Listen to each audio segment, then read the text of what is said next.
I don't remember a time when curling wasn't a part of my life. When I wasn't putting in the sweat and hard work to be the best that I can be. Clocking in the time, the effort to practice day in, day out. Curling is more than just a game.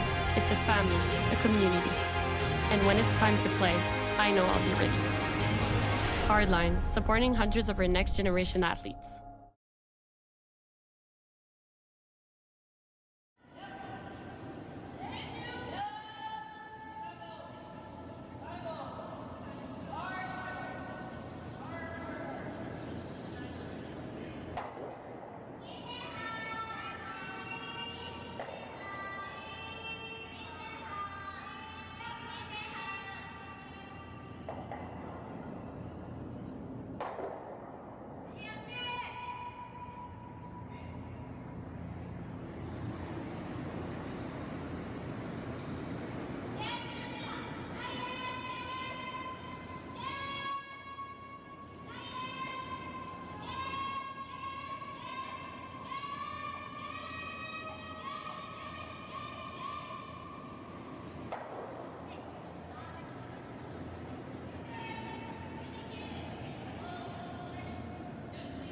Just not with rocks. The wrong kind, yeah. Yeah, it's been with rubber.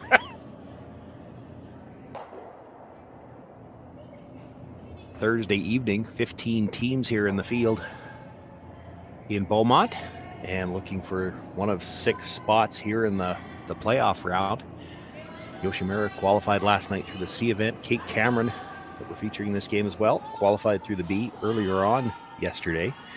The 2 A event qualifiers go right through to the semifinals. The winner of this game will play against Wang later. Now, if you were with us last week for the men's, you saw that the 2 C event qualifiers actually ended up in the finals. Sometimes there can be a bit of advantage to playing some extra games, especially early in the season. And for those A event qualifiers that are set through to the semifinal, they qualified Friday night. They didn't play yesterday at all, and they're not playing this morning.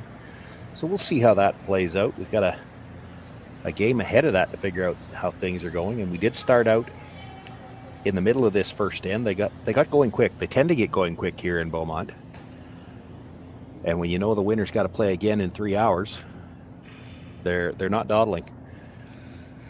By the looks of it, Shawn, Cameron has the hammer, I believe. Yeah, I'm trying to count rocks too. It would be nice if they'd lay them out for us. Yes, Cameron has the hammer, actually. That's guaranteed, I think about it. Through the preliminary round, you have your practice session before the game, and then they draw to the button. Here in the playoffs, the higher-seeded team automatically has the hammer. Cameron came through the B, so she's got the hammer here the first end. Throwing the yellows. Yoshimura looking for the hit at the back.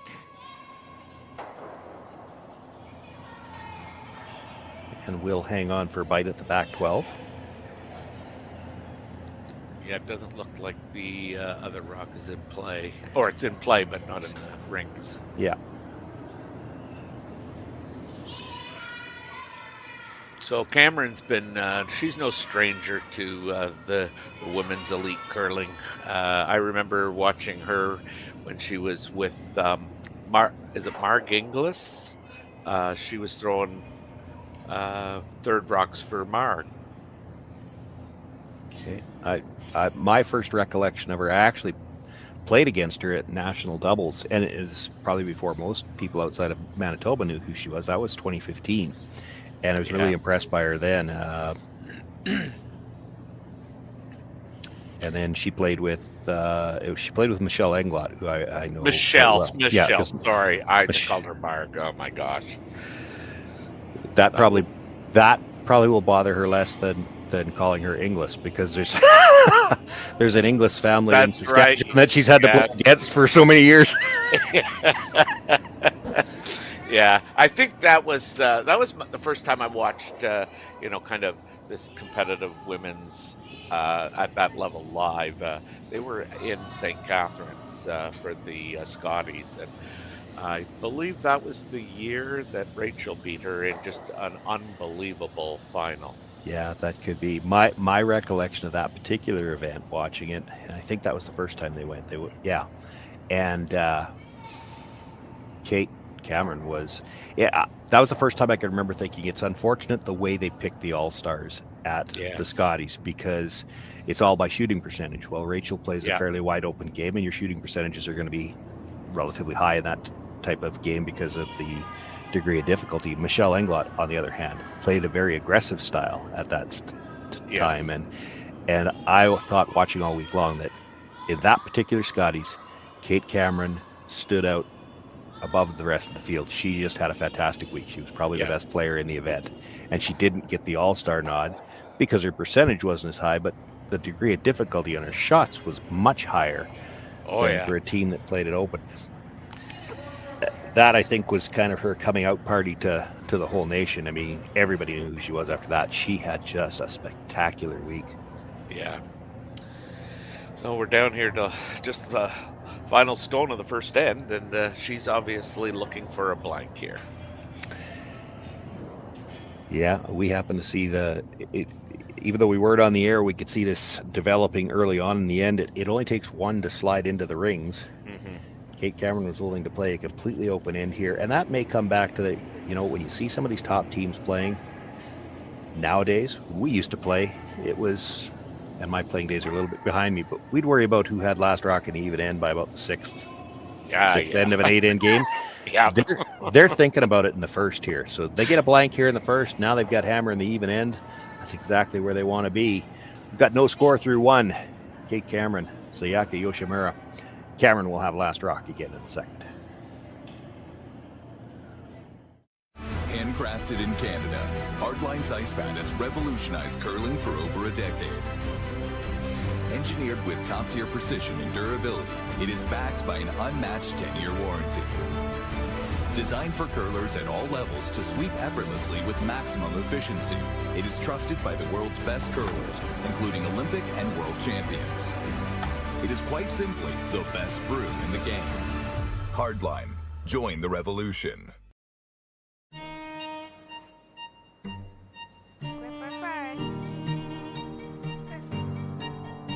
Don't forget your brooms. Yep, we got it.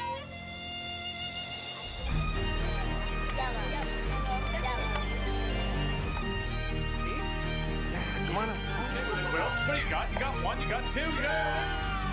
Just one little, please. You make moments like these possible. Calling all curlers, novice to pro.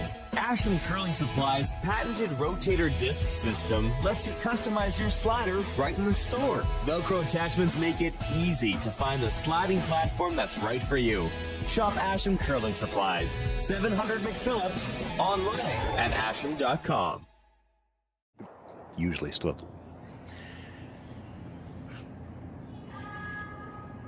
Second end just underway. Kate Cameron with last rock, throwing the yellows again. Center guard was thrown up to start the end. And now asking lead Mackenzie Elias to come around. Second on the team is Brianna Cullen.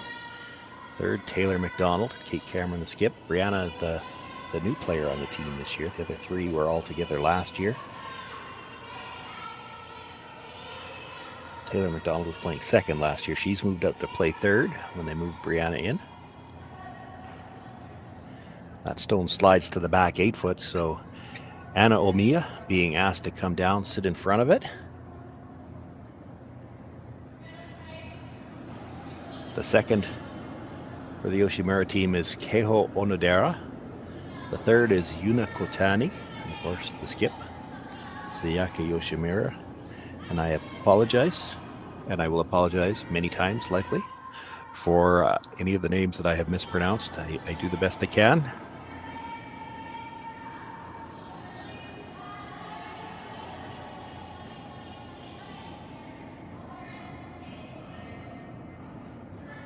Nice draw there. It gets just to the top corner of the button. It is behind cover. I'm just glad that you had to pronounce those names, because I was impressed. I don't think I could have come that close.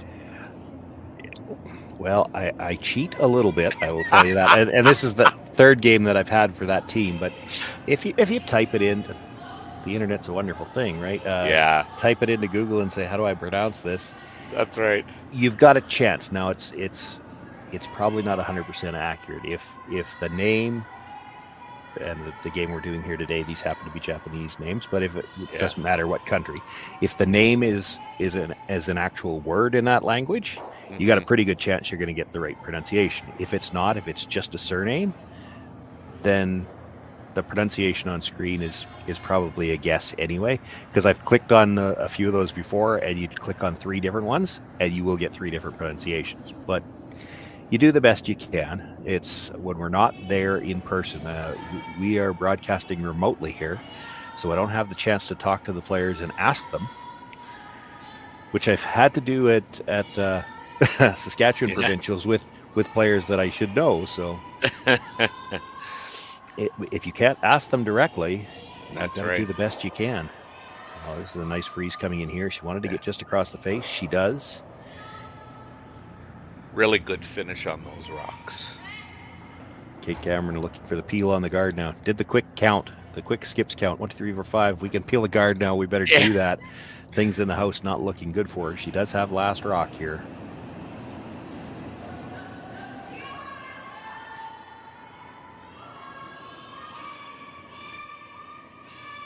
And it looks like called and made. Make the peel, roll the shooter all the way out of play. Situation in the house is pretty good for Yoshimura, though, so just looking to replace the guard now. Actually, she's got shot rock, and she's got the good angle on the other red-yellow. Yes, real good. She could, in theory, guard this right through, even to her last stone. She's in a steal position right now.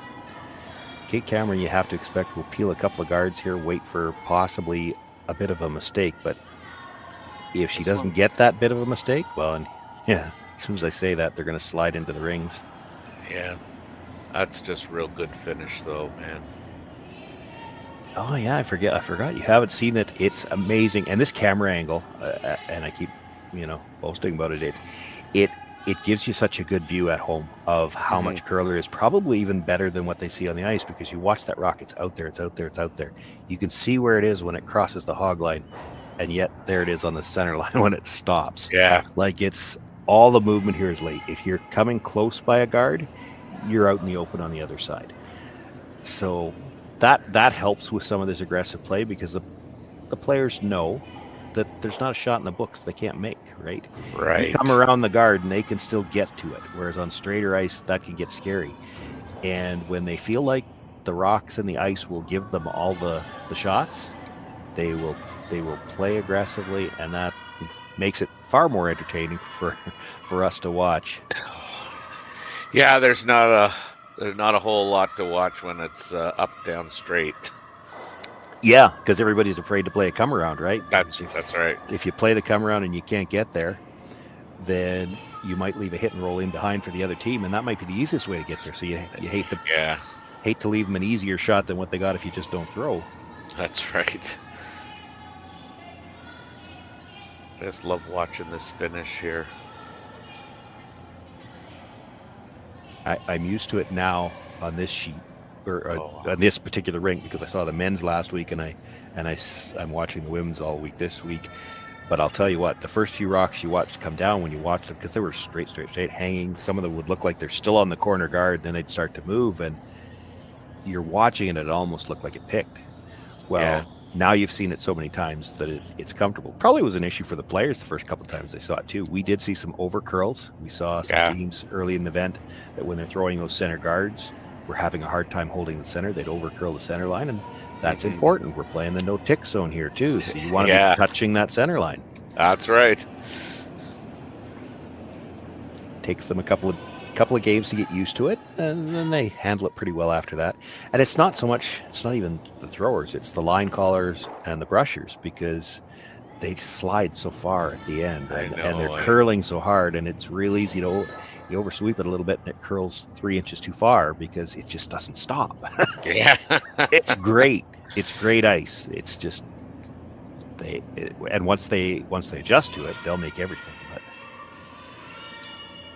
getting it trusted. That's right. That's why I had to back off curling. The ice got too good. I didn't have those excuses.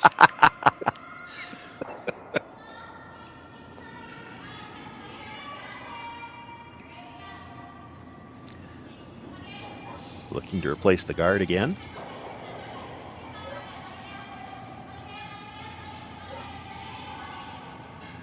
This one's a little bit higher. I was thinking about that myself. We're down to thirds last stone. Kate's thinking about making a play directly on shot rock here.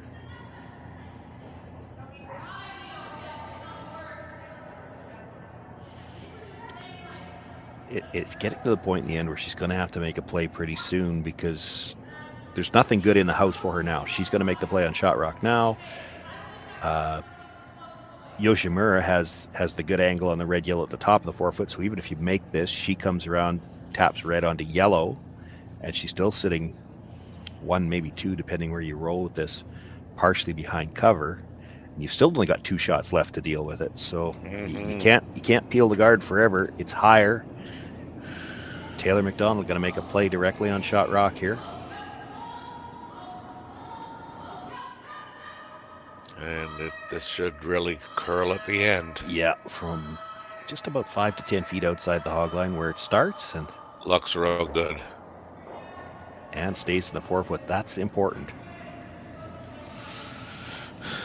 Now the only, I guess, problem for Cameron is that red can easily be promoted. It can. And she's got both turns to play with here. She can play the tap on the red and set that in a pocket, and she's also got the shot that she's obviously chosen to play.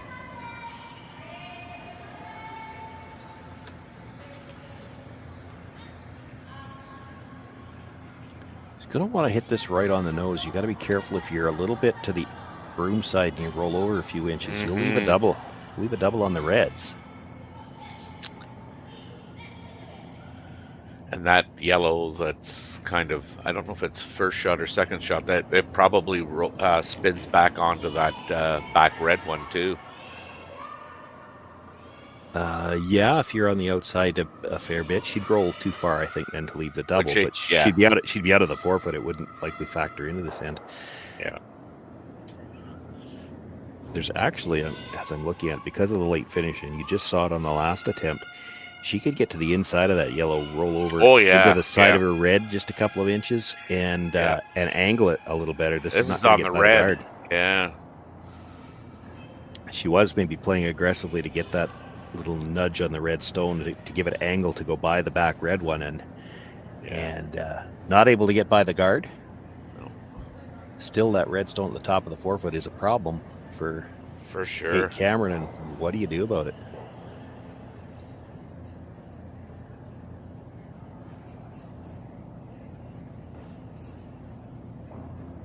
Still got to be careful though. I mean, she tops that, she hits that red one up top. I mean, that yellow one's still coming back, I think, for the most part on that red one in the back 8 foot. But it's hard to tell how direct it's going to hit it.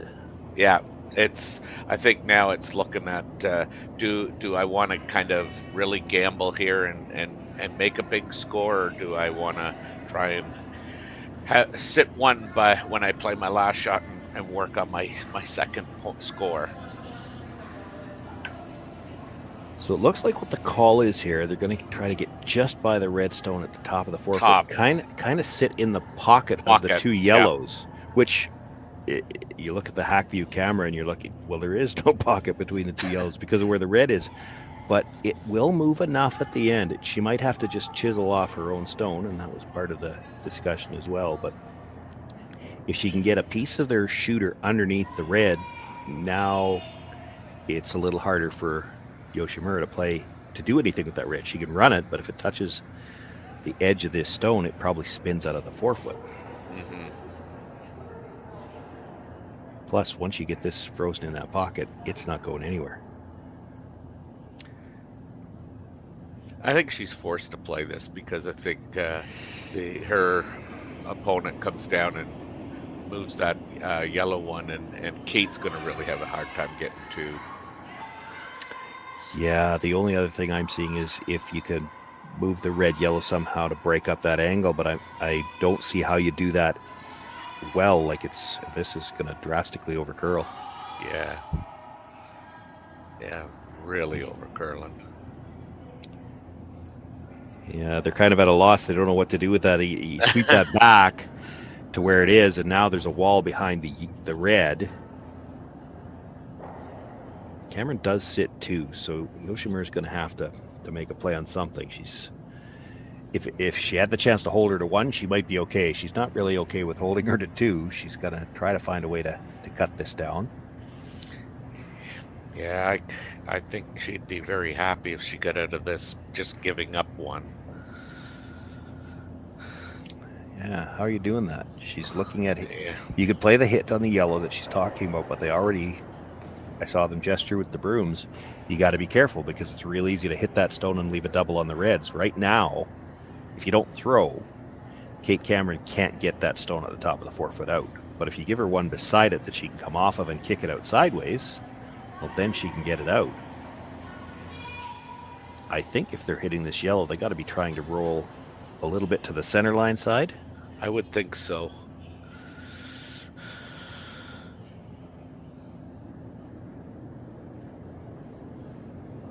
I don't know what kind of weight she's throwing here, but I mean, I would think that she's going to throw it somewhat controlled. Yeah. Quiet. It's a little less ice than she had on the last one, so maybe That's just right. a hair harder than that one, but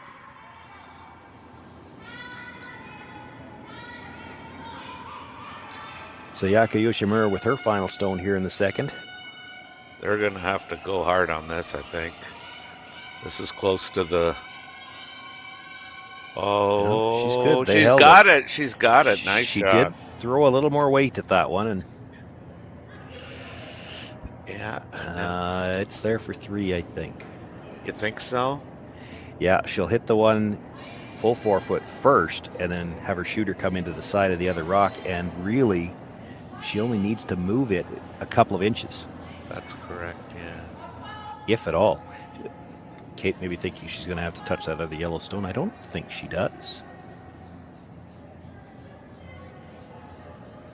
If you get to the inside of that red that was just thrown, I don't think it touches the yellow that's biting the button.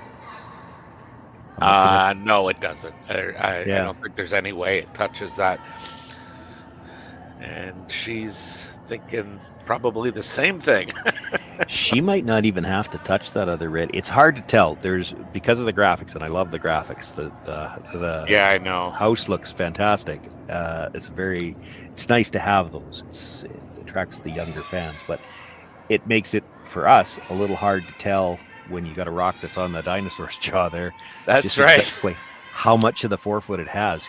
Kate might already be sitting third, and if that's the case, she just needs to clear the yellow with this stone, and it would be a shot for 3. Yeah, because like you say with the graphics, it's hard to even tell if she knows that, whether she'd get 2.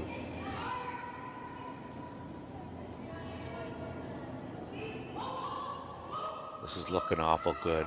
Yeah, they held the line enough to make sure they weren't going to crash the first red one. Oh, yeah, it looks like 2. She's got 2 for sure.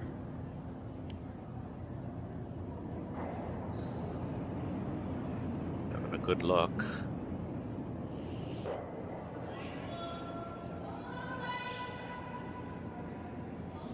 Oh, we're going to have a... Well, I thought 2 for sure. Yeah, no, it looks like they're measuring for 2. Yeah.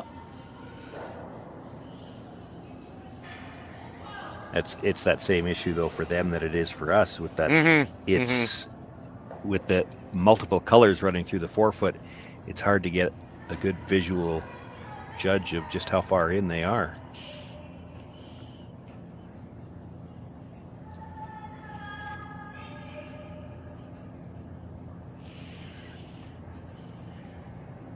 On the one hand, nice that we get to watch the measure. On the other hand, if they don't point at it, we still aren't going to know. Yellow point. Yeah, point yellow. It's 2. Kate Cameron with the nose hit on her final. Picks up 2 points with the hammer here in the second inch. She's got a 2-0 lead. Sayaka Yoshimura will have last rock.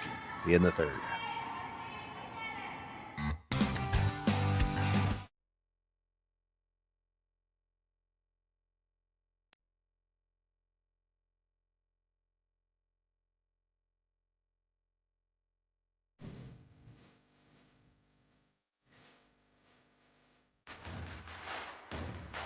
Imagine being able to stream every curling game from every sheet from any event, be it your Wednesday league game, bonspiel, or corporate event.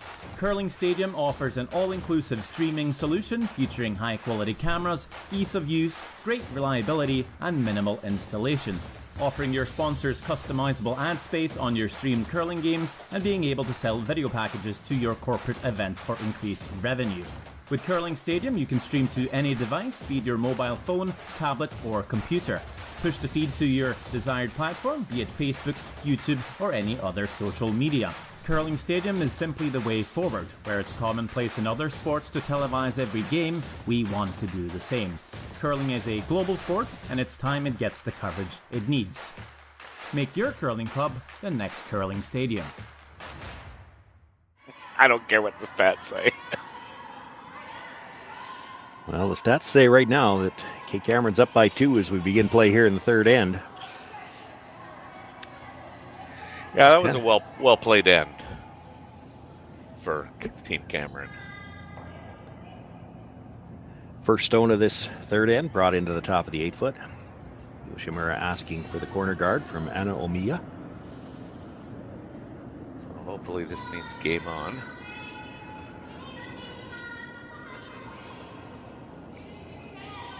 Well, I don't think there's any doubt they're going to play game on. The question will be, and it's only a 2-point gap, will be whether or not she throws 2 corner guards. And I don't think she will when she's only 2 down. It's you play that aggressively here in the third end and it turns into a steal, and now you're in trouble. Yeah. And that's a well-placed corner guard covering parts of the 8-foot.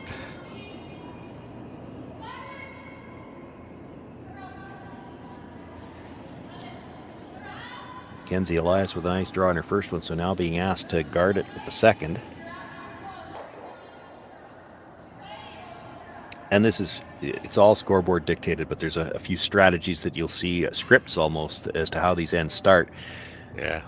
Kate Cameron, knowing that Yoshimura needs guards, throws the first one into the rings. Corner guard goes up. If it was a more lopsided game, if it was a 4-point lead or something like that, she would know that Yoshimura was going to throw the second guard. She would have called for the second one right into the rings. She played the guard here. It overcurled. It's not a threat for Yoshimura at this point in time, so they're going to try to use their corner guard.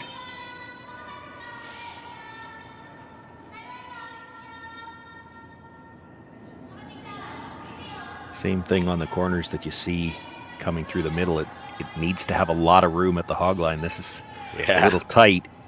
They almost have to back off on the brushes now because it's going to come out the open on the other side of that guard. Yeah. Full 12, not shot rock. Not that mattered. The important thing there was to bury that stone.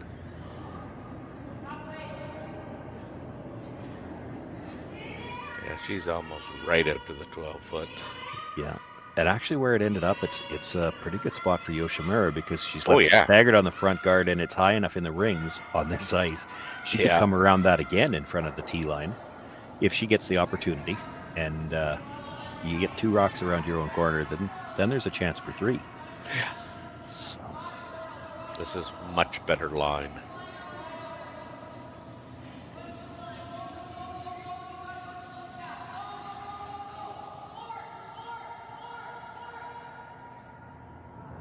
Well, a little short maybe. I got 17.5 on that.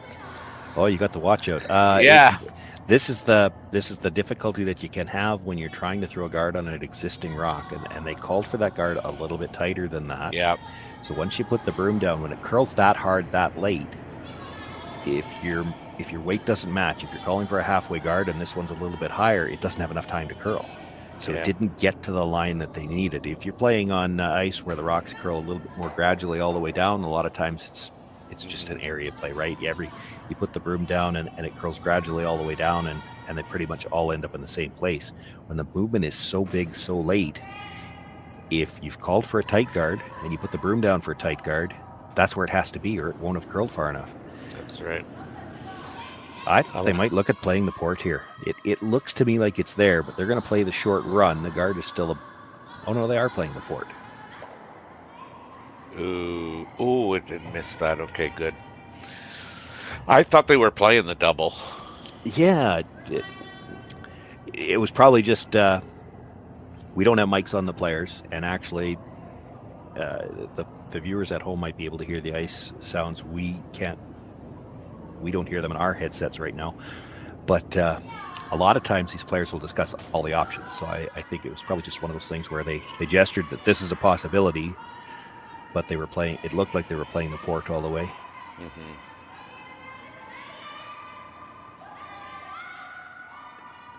Forces Brianna Cullen to come from the other direction to put up the guard this time and hopefully not leave a port.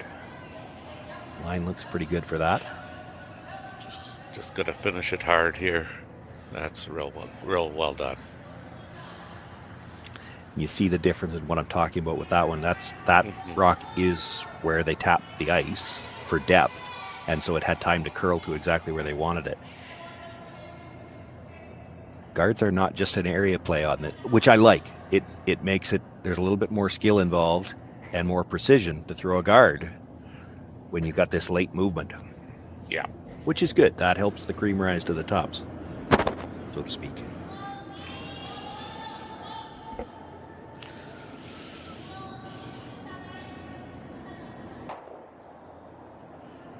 Looking to run it onto the stone in the rings, goes just past it. The shooter will roll. Still in play, but not really covering any portion of the rings. And I think Yoshimura's got to be pleased that shot stone that is being guarded here, it's in the 8 foot. It's, she's still got lots of room. She does. I'm just I ended up as the skip's brain in me trying to figure out when you make the other move. That's right. Cameron's going to throw one more guard. We're on third's first stone here. You may see Yoshimura try one more peel. But if you throw another guard after this one, I think she's coming right around everything. Yeah.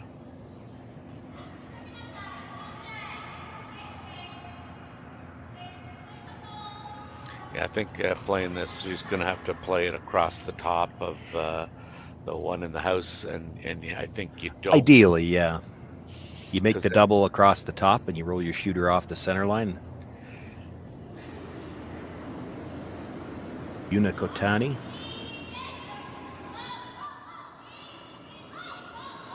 One brush down, but just clean. This is close. Yep. Oh, she's got a great shot. Well done. A little bit of exuberation there from the thrower, too. And not that you'd ever worry about when you made a shot like that. You try to make it any time in the end, but that's right. You make it on third's first stone. So now there's just 3 stones left for Cameron to come, and Yoshimura's in a really good spot, and you don't have a lot of time to get out of it now. Yeah. You're chasing around a corner guard here. Well, she's not chasing the shot rock. She's trying to bury behind it, but this is not a shot you really want to be playing without last rock. Yeah. Playing into your opponent's hand here. And she doesn't have a choice. And it looks like it's got some good line and good weight.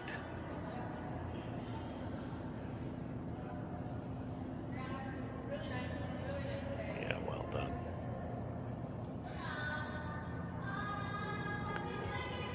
Does slide just behind the tee line. I don't know how she could have done much better with it. There's still a shot there available for Yoshimura. They're looking to play it with enough weight to pass that through the 12-foot sit too.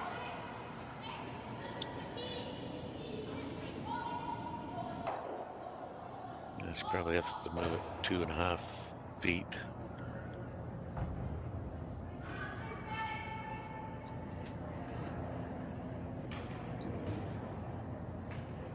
Just trying to convince herself where the broom has to be. She knows, you saw her gesture, this is where we'd need it if we were playing cold draw. How much less do I have to take with that 4 feet extra weight?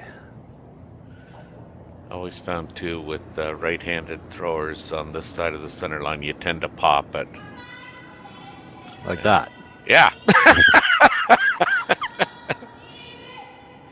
A lot of these players have taught themselves to do that because they're used to playing on ice with this much swing. And if you don't do that, you can lose them. This line looks really good coming in. It does, yeah. Now, does she have enough weight to get it all the way out of the 12 foot? Yep. Great shot. Just passes it through the back of the rings. Shooter rolled over a bit, so there's probably room for Kate to make a similar play and get under cover.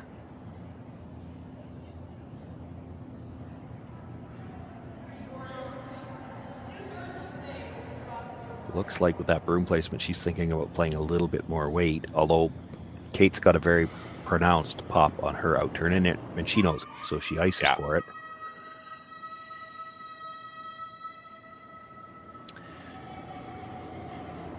But she would like to roll dead buried. In fact, maybe even a little bit over buried, so that Yoshimura can't corner freeze on it. Yeah. Has to be shot rock, but she'd like to absolutely lose this behind the guards if she could.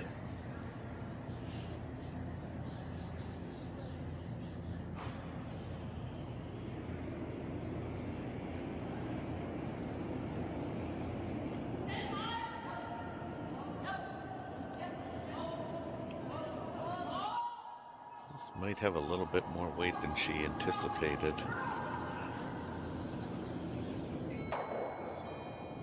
She'll make the hit, passes it through the rings, but her shooter stays right there.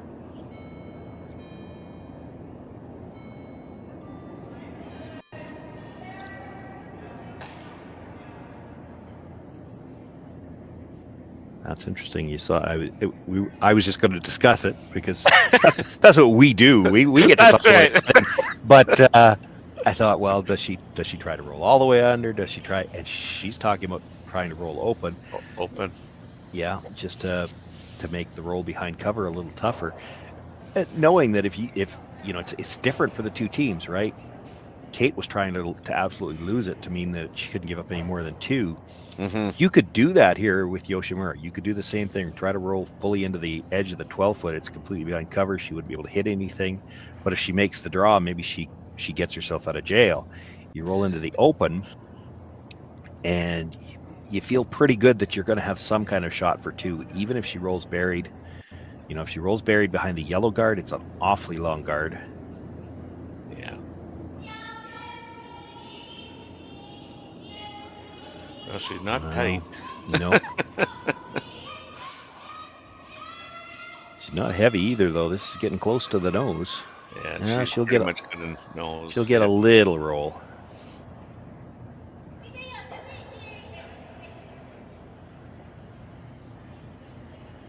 I still think for Kate, her best bet is to try to roll behind the wall of guards, the red ones. Yes. And she's got a lot of room to roll too. She does, and she can get the force that way. You don't certainly expect to get the steal. If you might be watching at home thinking, well, wouldn't she roll into the 4 foot behind her own guard? If her own guard was tighter to the rings, she might. Mm-hmm. But on this ice, with the amount of curl there is, even with the weight like what we just saw, if you rolled behind a guard that tight, or that high, pardon me, Yoshimura could probably come tight by the guard and pick up her deuce. This has got a curl if she wants to get the roll. And that's why they're sweeping from the other side. This is close. Starting to try. Got a little bit of roll, but still in the open. So Yoshimura will have a chance to hit for 2 here in this third end, and we could be all tied up again. Starting from scratch. 3 ends have decided absolutely nothing. Now you're getting ahead of yourself.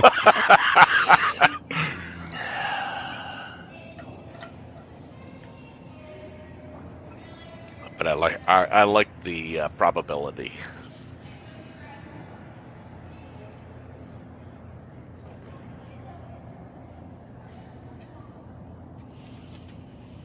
little slap on the hand before we Yeah, throw. this is my third game watching them, and they always do that. And every time the way it's and that's fine, have your ritual. But every time the way they do it, it looks like, oh, I forgot to do this because it's Yeah. late. It's late. It's after she stood up and she's looked down, but it's that way every time. So I don't think that's what it is. Yeah, this looks pretty good. Yep. Good call, Shawn. Good call. Yoshimura with the hit. She picks up the deuce. We're all tied up after 3 ends of play. Kate Cameron, Sayaka Yoshimura, quarterfinals from the Hack2House Alberta Curling Series Women's Major.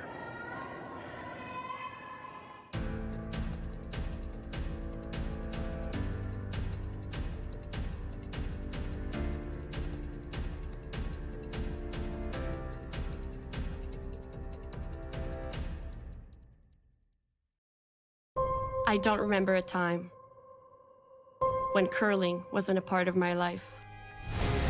When I wasn't putting in the sweat and hard work to be the best that I can be. Clocking in the time, the effort to practice day in, day out. Curling is more than just a game. It's a family, a community. And when it's time to play, I know I'll be ready. Hardline, supporting hundreds of our next generation athletes. Calling all curlers, novice to pro. Ashland Curling Supply's patented rotator disc system lets you customize your slider right in the store. Velcro attachments make it easy to find the sliding platform that's right for you. Shop Ashland Curling Supplies, 700 McPhillips, online at ashland.com.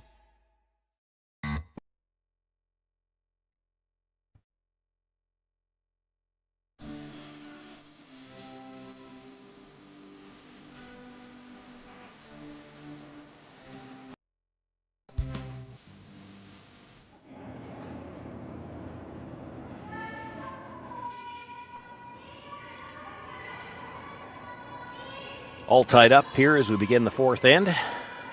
Tight game in this quarterfinal, and this is how you expect it to be once you get down to Sunday. All of these teams playing well. They've all managed to qualify. Kate Cameron with last rock as we begin play here in the fourth end of a tie game. Center guard thrown to start things off by Yoshimura. And again, Mackenzie Elias looking to come around.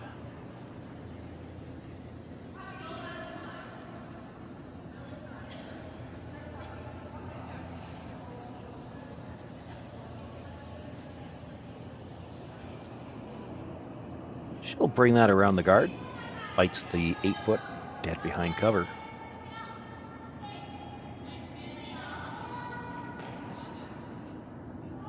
Might have liked to have been maybe a rock's width or two deeper, just to make this a little tougher. And I say that, and I know that can almost sound silly at home, but if you've been with us all week or the last 2 weeks here from Beaumont, even Terry, just watching this one game, you've got to realize a guard in the top of the 8-foot like that, it can still be used as a guard. The late finish is such a treat. Like, I've seen rocks in the last 2 weeks where you're coming by a stone like that, you're still in front of the tee line buried. And this is going to be close to that.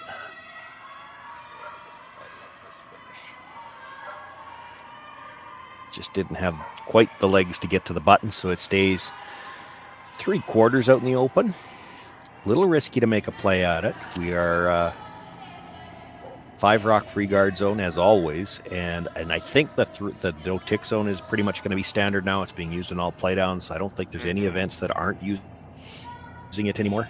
You might not be using it in your club play, but so it makes it a little trickier to go after a stone like this. You have to be careful. Terry, I'm sure you've done it too. Without the no tick zone, a lot of times you'll play a shot like this and you tight ice it a little bit, and you think, well, as long as we hit something. Well, you can't do that now, because if you happen to hit the guard, it goes back, your shooter is removed. It's like an absolute miss. Yeah, it's like putting a rock in the back of a hack there. Should be by the front one, but I don't know if they're by their own stone. Real close. Just touches it. enough to push it out in the open. Now it's their own stone and it was in the rings, but there's a good example of what I was just talking about. If that's the guard as you come by it, she only moved that a few inches. But if that was your opponent's guard, you moved it that far, it would go back. So it makes those shots a little riskier to attempt. Yeah, and I think you've seen through the evolution of the curling here. I mean, at one point, you just guard that, and now everybody's just so precise of where they want that guard, whether you want it real tight, whether you want it halfway, whether you want to cover one side versus the other. So I think over the last 15 years.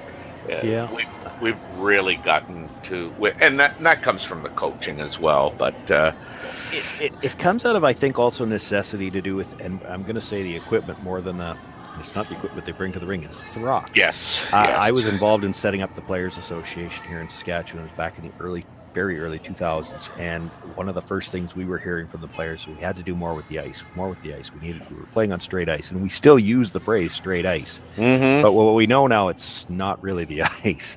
That's if right. The rocks will curl, it's got nothing to do with the ice, and it makes perfect sense when you think about it. The ice isn't what curls, it's the rock. So if the rock will give you curl, it changes things. And back to what you were just saying about how precise they are with the guards, when the ice curls this much, I'm going to sound like a broken record, but you have to be precise with your guards, because if you don't put it at the depth you were looking at, you can't just lob them over when these rocks curl this aggressively this late. That's right. Because you won't be in the right spot. You have to. You're playing a guard to a spot now, not just an area. Like this one is just going to over curl by the looks of it. Yeah. Ooh. That's unfortunate.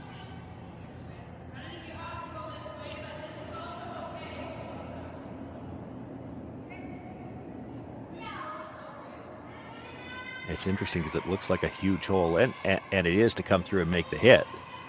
But how do you make the roll? Yeah. There's air on either side, but once you're by the guard, it's going to curl to the nose. You almost have to curl across it, right? Well, I think I like this turn on this shot.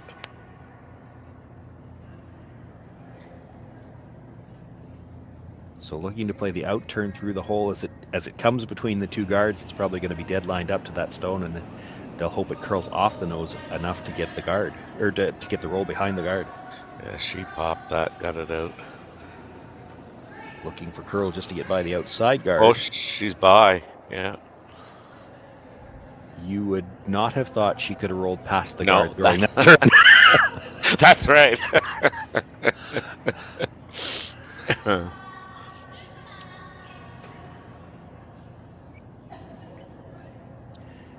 Cameron sits 2. She does have last rock here at the fourth end.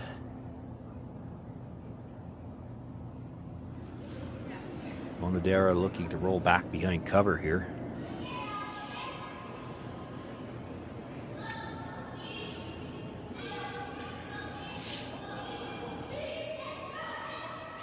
Line's close. Oh, did they lose it? It's going to roll. Good shot. Just dead behind cover. Maybe can see a sliver of it. Yeah, that would be about all. That's probably enough on this ice. She actually, to leave that rock where it was going to be tough to get at it, she almost needed to be dead behind the Yellowstone, not dead behind the guard. Yeah. Now that doesn't mean this is an easy shot, but it's a possible shot, so they're gonna take a run at it. Even if she crashes the yellow, there's a chance she just splits the yellow, rolls her shooter in behind the corner guard, and that might be an okay result for Kate Cameron here too. There's a lot of good things that can happen here.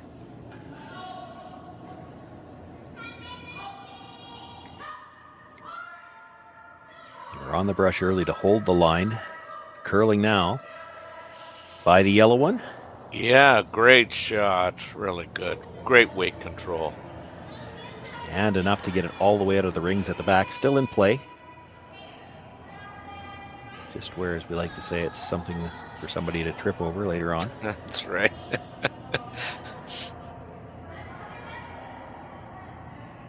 I say that as a joke, but you'd be surprised how many times you will see they forget about those rocks back there. Yeah, I'm guilty. And it's usually me too. It's usually the skip because you're backing up, forgetting there's a rock behind you because it's not in the rings. That's right. This is going to be tight to the guard. Get by a mile. Good.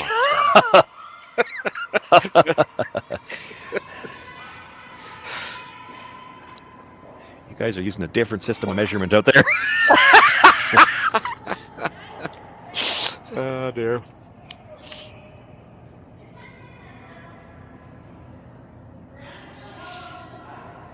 That's one where I've had it happen before, and we all have when I'm skipping and somebody's throwing and they're not making the same call as I am. Yeah. And you get by like that, and I'll tell them, well, next time close the other eye. Because the one you were using wasn't the one we want to rely on. Did roll fully into the open, so a chance now for Taylor McDonald. If she can roll behind cover, 3's in play, and this line looks pretty good. Yeah, real good. She's going to get a bit of a roll. Yeah. Oh, dead behind. Trouble for Sayaka Yoshimura. Yeah, I love the weight choice there. I don't even know with the amount of curlers, I don't think she could even play the freeze to that through the middle, because by the time you're by the center guard, I think you'd over curl a rock in the rings. So she's looking at a run. And I think looking for some input from the other end. Do they like the straight back run or the angle at the one that was just thrown? And the reason you'd look at the angle run is if you don't hit anything in the rings playing the angle run, at least the one in the middle's open on the next one. Mm-hmm. You tend to think with this one, she's, look at where the broom is, she's going to be throwing some weight at this. So she hits it far enough off the nose that she's not hitting the one behind it. She's going to roll off as well. Yeah, she called peel weight here. Yeah. The only problem with this shot, if you make it perfect and dead stick it, you're still not shot rock. And Cameron comes in again and still has a shot for 3.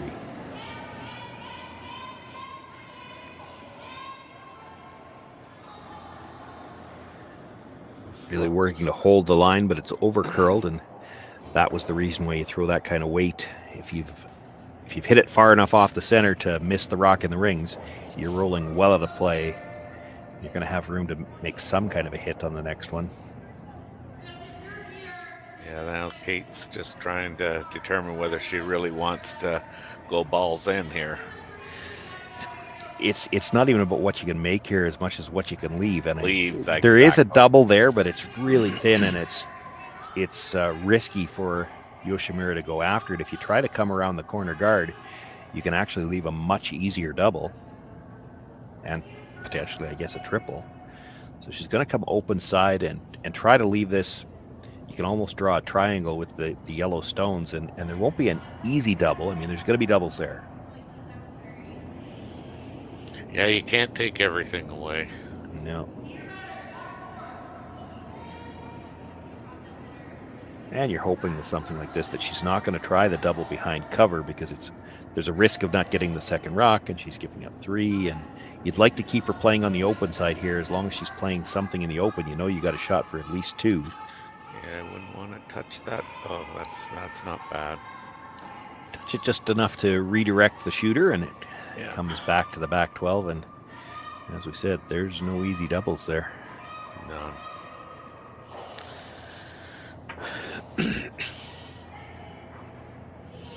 Our other quarterfinal has Sturmey up 2-1 on, and I'm going to butcher this. Tabala?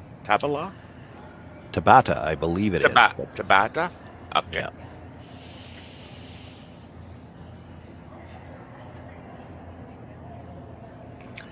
Yeah, 15 teams here began play Thursday afternoon, and a strong international contingent. I think, if I remember right, because I did check initially, there were 6 international teams, and 4 of them here in the 6 qualifiers. So, yeah, and part of that is you expect it, because the teams that are going to go to the trouble of coming all the way over here to play, they're good teams.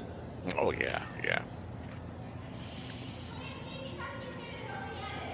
I'm wondering if it's real early in the season over here, but I mean, would there be any kind of practice facilities over in that neck of the woods that would have ice?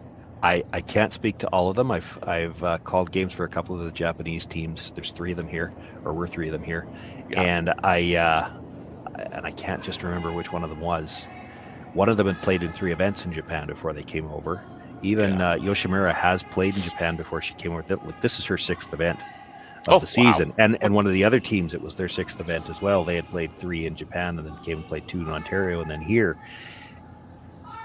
And that's a huge advantage for these teams in an event like this too, because they're playing a lot of teams that are in their first event, and they're really, by the time you're 6 events in, this is mid-season for these guys.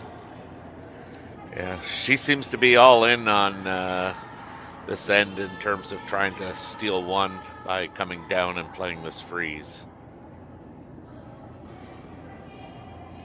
This looks heavy. She can afford to tap it a little bit. It's whether or not she rolls into the open that's the problem, and I think it did.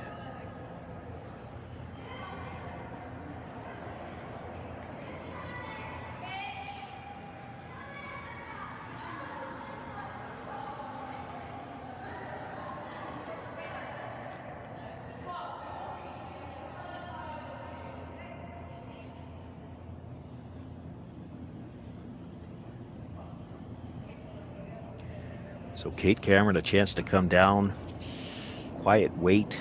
I don't know if she can get across the nose, get under cover. Probably doesn't even want to. If you get under cover on this one, it leaves that double off the top stone that might be buried. Mm-hmm.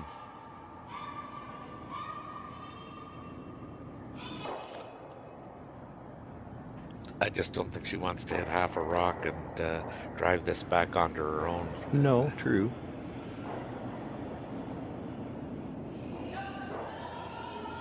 She got that out there. Yeah, here she's it very quiet though. Yeah. Here it comes. This is good. This is good. Well done. What tremendous control of that weight. Yeah. Now, what do you do if you're Sayaka Yoshimura? I think it's Sunday. This might be a time for a prayer or two.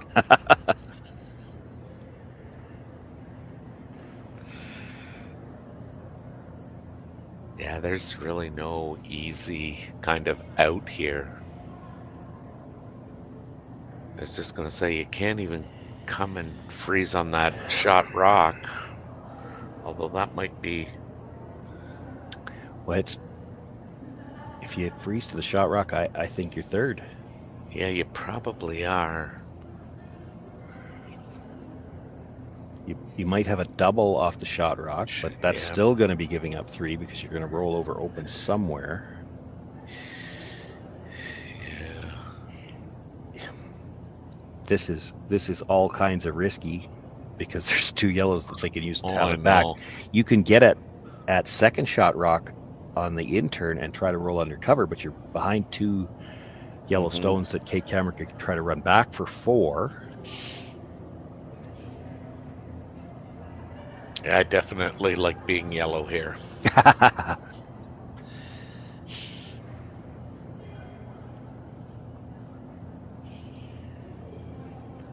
Yeah, we've got it's an old joke, and it's based on a player a lot of us know when we're doing the Saskatchewan games here.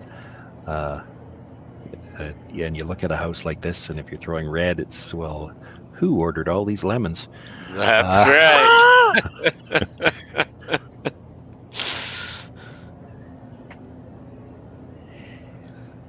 She's got a couple of choices for ways to make doubles. Yes. Neither one of them are. I mean, they're not gimme doubles, and even if you make the double, there's a chance you're giving up 3. So that's why it's not a comfortable. If she had an obvious double and it looks like you're giving up 3 anyway, she'd just play it. But this is still a very thin double. Now there's actually a chance it might be a triple, because you're going to come into the top of that yellow and maybe it clips the one at the back of the 8 foot as well on the way by. but you almost have to flirt with not hitting the first rock at all. It's so thin. Yeah, I'm not quite sure what she's playing. It looks like she's trying to make the double. She's playing the thin double on the stone at the top, I think. And coming into the second one, and what they're trying to line up is there's a chance to make the triple that way. I think she's playing. she's playing shot rock. I think she's playing shot straight rock. double. Yeah, maybe. They had talked about both. This is not a gimme double either, and you're rolling probably right. Well, with that broom, she's maybe throwing a little more weight. I was going to say you're probably rolling square behind that other yellow stone, making the run for 3 pretty easy.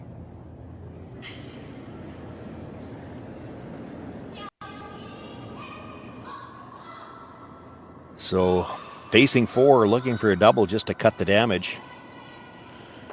I think she's got the double. Makes the hit. It's pretty solid on the second one, but it has enough to spin it all the way out the back of the rings. Shooter rolls out of play as well. Kate Cameron will have the opportunity here to simply draw any piece of the rings. Will get her 3 points. Wow, we had an open first end, and then no shortage of offense since then. That's right. That's right. And I don't think she really had much of a choice. I mean, it was make a double and take your medicine. Yeah, the shot for the triple was so tough because she had to hit that first one so thin, and there's a risk there, right? You're trying to hit anything that thin. What if you go by it, and then it's 5? Yeah. If you throw it to make sure that you make contact with the first one, if you hit it too thick, you go across the top of the second one. It's 4. That was the easiest double she had, and doubles aren't easy no matter what. But it was a good angle for the hit to make the double. The problem was she couldn't save the shooter. They looked at everything, couldn't find anything better. Played the double, made it. Kate Cameron follows it up with a nice draw of her own, picks up 3 points. We've got a barn burner here in the quarterfinals. It's 5-2 for Kate Cameron as we go into the 4th end break. Handcrafted in Canada, Hardline's Ice Pad has revolutionized curling for over a decade. Engineered with top-tier precision and durability, it is backed by an unmatched 10-year warranty. Designed for curlers at all levels to sweep effortlessly with maximum efficiency, it is trusted by the world's best curlers, including Olympic and world champions. It is quite simply the best broom in the game. Hardline. Join the revolution.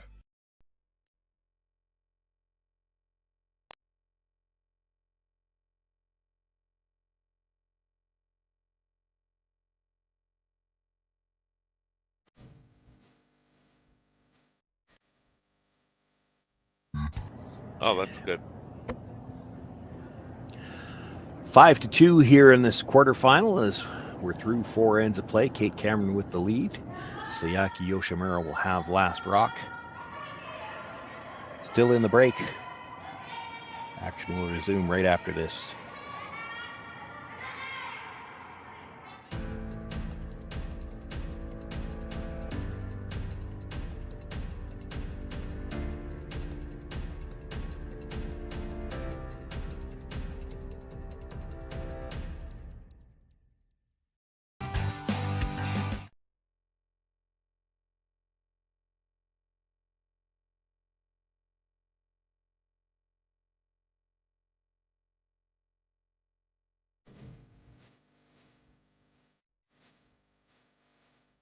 I don't remember a time when curling wasn't a part of my life.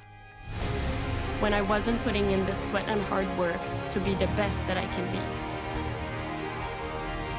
Clocking in the time, the effort to practice day in, day out. Curling is more than just a game. It's a family, a community. And when it's time to play, I know I'll be ready. Hardline, supporting hundreds of our next generation athletes.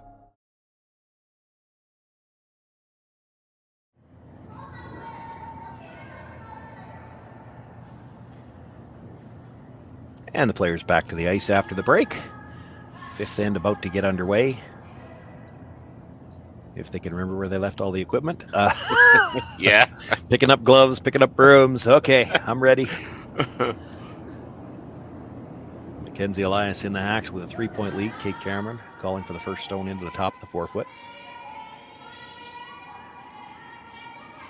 Yeah, with her lead, she'd like to play in the house as much as possible. And I wonder if we might be at the point, I talked about it earlier, when they were only 2 down in the third, Yoshimura only threw the 1 corner guard. 3 down, I think you can probably expect that she's going to throw 2. Yep. And if you think she's going to throw 2, Kate Cameron's not going to throw a guard on the next one. They're going to come right into the top of the 4-foot again. And they might throw a guard with the 5th stone at the end. It's there's only just so many scripts that they follow to start out these ends, but I don't see a lot of double guards in the women's play. Actually, I don't see a whole lot of it in the men's play either, but I see less of it in the women's play. Until they're down. And then you're thankful that the rule is there to give you that opportunity. Oh, I know.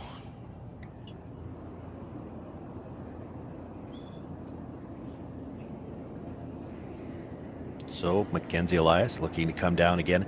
Doesn't want to be right on top of her stone. Wants to be in the house lined up. And the reason you don't want to be right on top of it is if you freeze to your own, they nose hit it and stay frozen.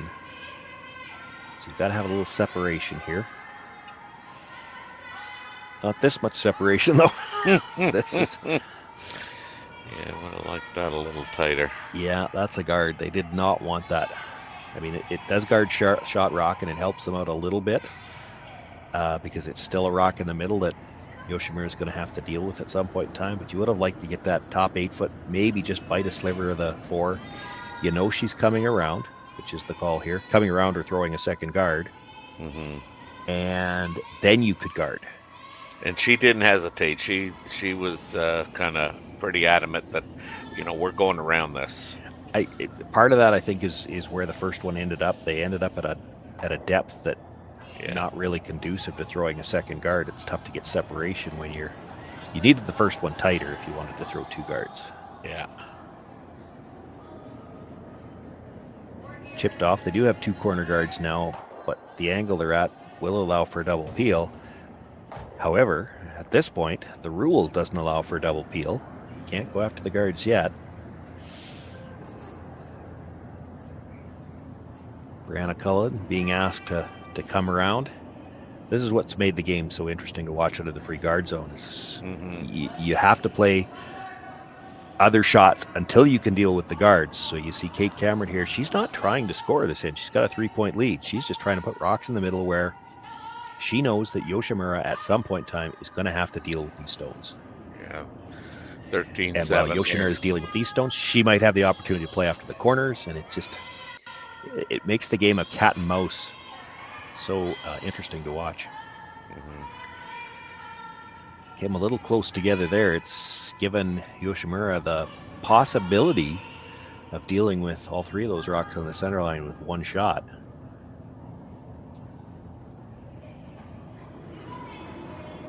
She can hit this just off the broom or just off the nose on the broom side. She can clip both stones in the rings. It's maybe a little thin. She's going to pass it by the stones in the rings. Keeps her shooter for a corner on the other side, though. Mm-hmm.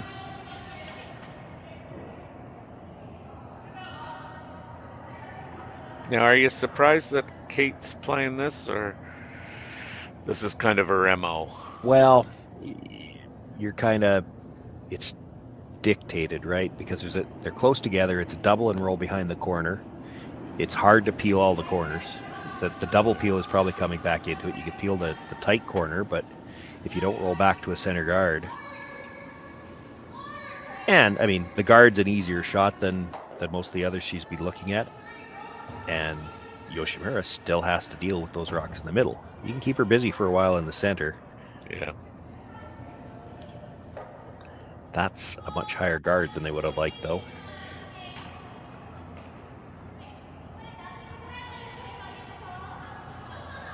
My team used to always tell me that the guard was the easiest shot, except when I was throwing it. Well, and it's not as easy anymore because it's not just an area play. It's funny that one overcurled when it's so high, but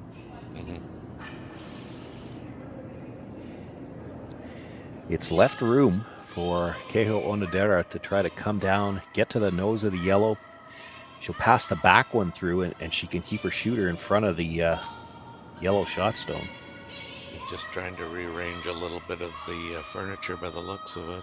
Oh no, that's got a lot more weight than I thought. Yeah, just enough to pass the back one through the rings. Yeah.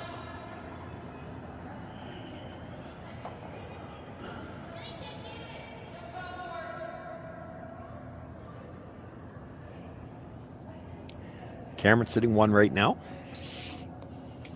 Looking to come down, sit on the top of it again.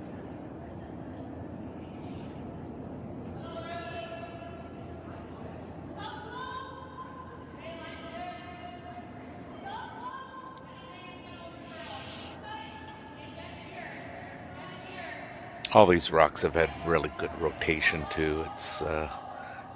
It's so impressive to watch.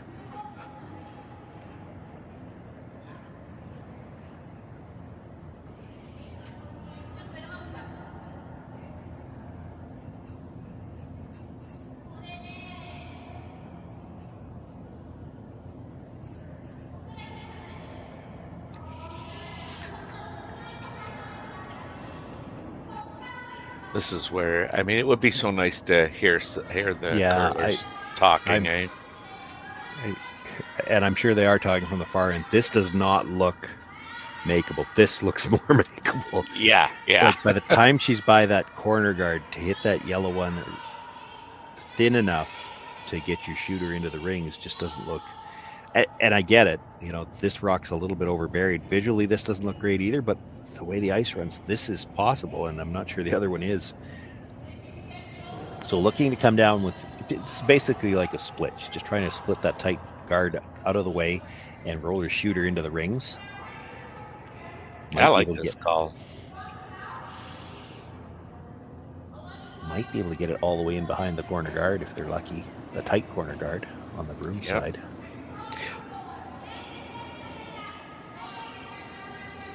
I don't think she was wide.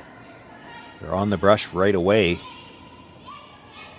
This needs to curl, does it not? No, I don't think so.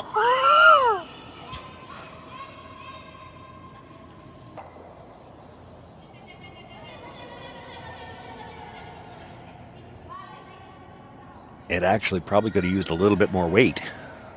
Yeah, I thought that's actually what they were playing. Was they were. Oh, they were trying to chip that one and roll in. Yeah. And she hit it where she needed to hit it. She just a little bit more weight, and she could have got in behind cover. Now it is third shot, and Kate has to kind of protect in the middle again. It won't be comfortable for her that they left that they have to leave that red in the rings. Where I was thinking they might have wanted more weight is they didn't tap the yellow to a particularly good spot. They've got two reds they could run in on that side, and now the yellow's kind of in the way. Yeah. And the red yellow in the house is queued up that if you had to play one of those angle run-ins at the end of the end for a pile, they're all lined up in a good direction, except they left that yellow in the way. Yeah, this okay. It might be okay. Yeah. Yeah, I don't know. She might have liked a little more of the corner because that stone is just fully open. Yoshimura calling the squad down. They did not call a timeout. I do believe they're one of the teams that has a coach here, so it's just the team talking about it for now. I would imagine what they're looking at is what can they do with the Yellowstone that was just delivered, or the other option they could have is to come around from the other side through the port, play the red onto the yellow, remove the backing, and roll the shooter away to the edge of the 8-foot even behind all those guards.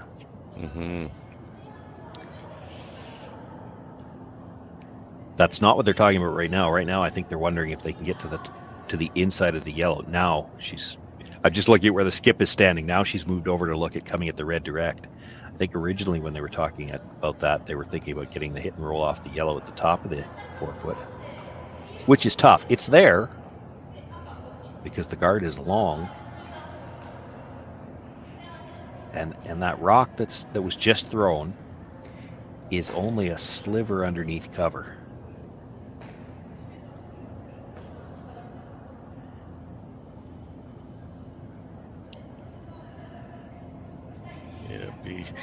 With the one gal standing right there on the center line, it's hard to see if she could even push where that red one might go. She just even played it quietly.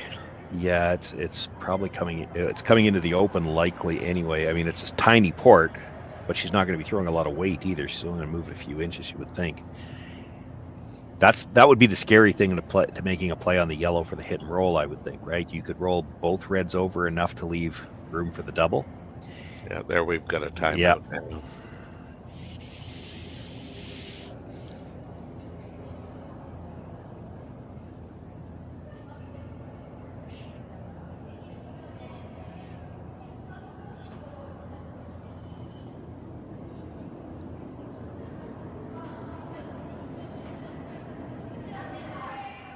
Kind of looks like part of what they're discussing is, are we looking to roll? So assuming they can get to the inside of that yellow and kind of make the play without moving their own red, do we just try to roll right there or big?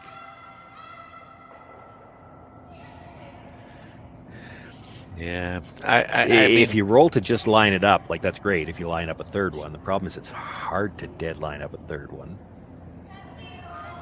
The other problem is it's from our angle, it really looks like it's going to be tough to make a play on that yellow without moving the red.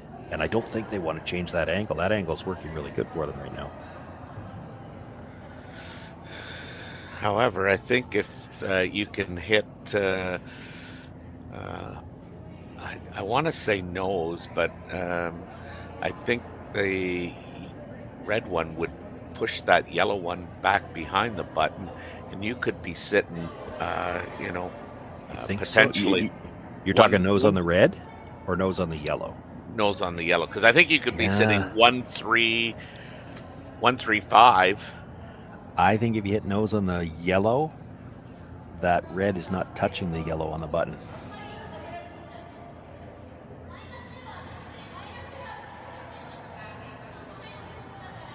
They've gone back to this is the shot I was looking at originally. Come through the port,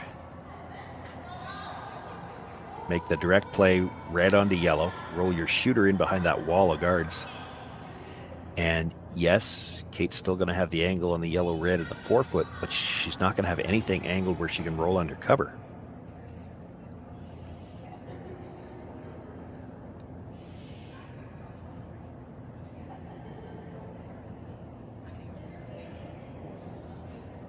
It's funny visually from the hacks. This probably doesn't look at a big hole, but because of the stagger and the late curl, there's more room through here than it looks like there is. If you're close to the yellow guard, you're probably not getting by the yellow in the top of the 8-foot. Yeah, I just can't say as I'm a fan of this, but.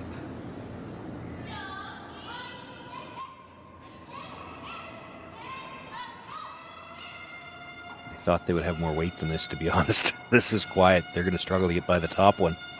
Yeah, they're not getting by the top one.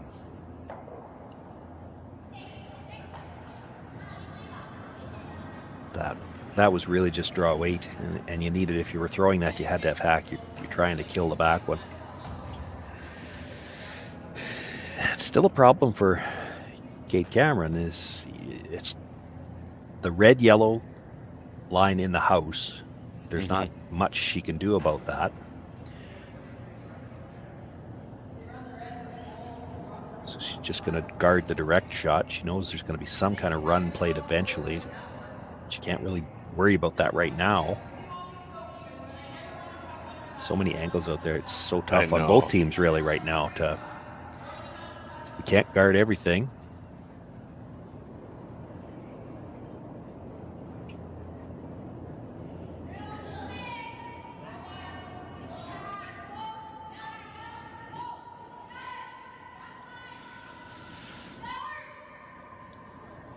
So you got to guard what looks to be the easiest shot, and then hope she doesn't make one of the angle run-ins. I think she's only got one angle run-in that can actually get there. I think the other one's kind of blocked. So Yeah.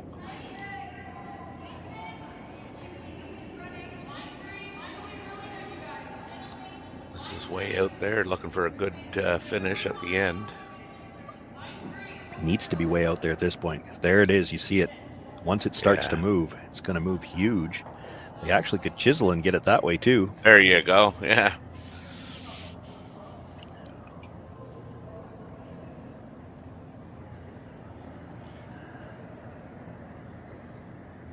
Well, the angle run-in is there, and it's even there if you hit it just right. You could double the yellows and end up sitting 3. Here's the problem: if you play it on your first shot and don't make it, you can put the steal on the board right now because you're not going to have a shot for your last one.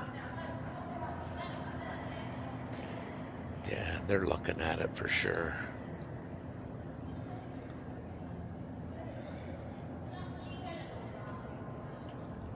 And while she's looking at it, her country woman on the other ice has got a 3-2 lead over Sturmey.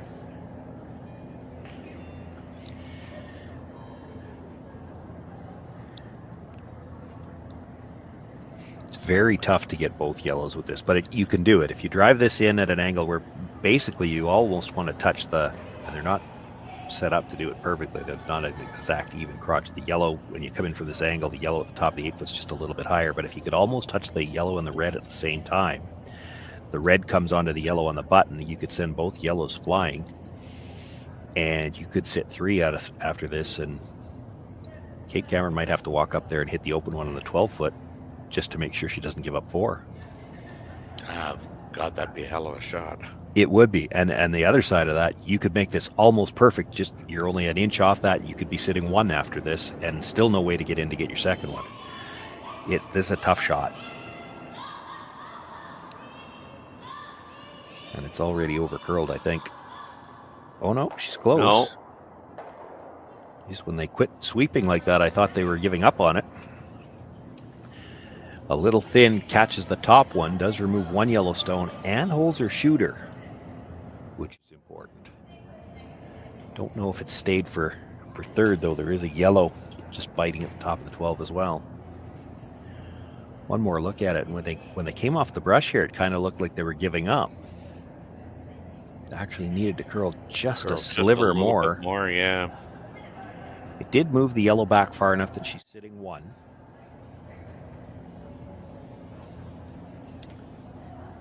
She's also got third shot at the top of the 12-foot open, and then where the shooter rolled to. And I've got a menu screen sitting on top of it, so I can't see. It's hard to tell who's 4th shot. And with that guard being long, if it was Yoshimura's throw right now, she could get to that stone at the back 4-foot through this port. So Kate's going to have to come in there first. And I don't know whether this is a straight guard or I'd be tempted to come right into the rings here, even if she sits on the corner of the red stone, just to cut out those 2 red biters. I think the yellow at the top might be 4th. 4th shot, yeah. That's quite possible. Over the one on this side. Mm-hmm. Yep.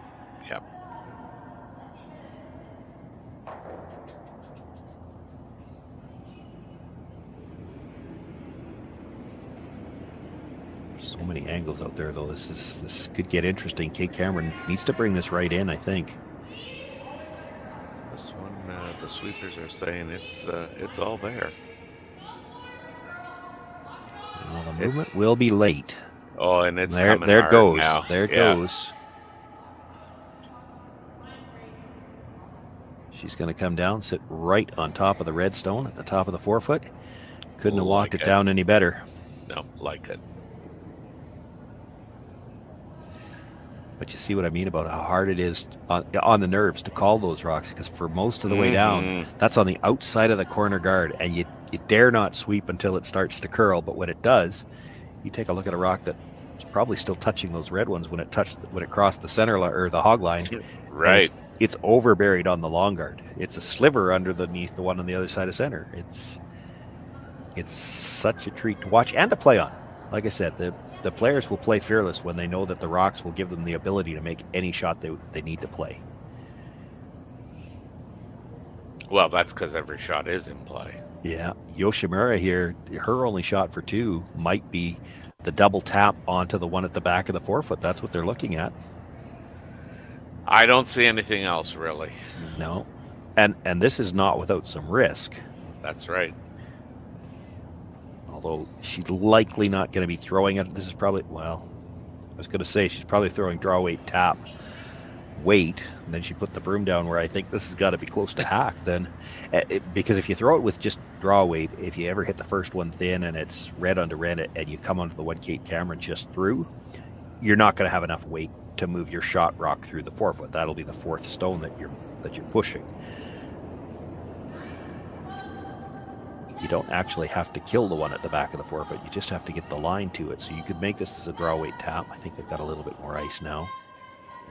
You have to actually move 2 rocks. That second one's got to get to the so you T-line. Probably need back line to almost hack to make this, but you don't need any more than that. No, I don't think you need hack weight. You're going to be thin on one of them. This is more than hack. Yeah, this is more than I thought. She's playing it to dead jam it on the one at the very back. She's close. But it's close. She's got it. What a shot. And for good measure, she rolls it to the back of the button on last rock. Picks up her 2 points. Outstanding double angle raise. That's where all these angles were shaping up, where you were going to see somebody use one of them, and it makes an outstanding shot on her final. Picks up her deuce.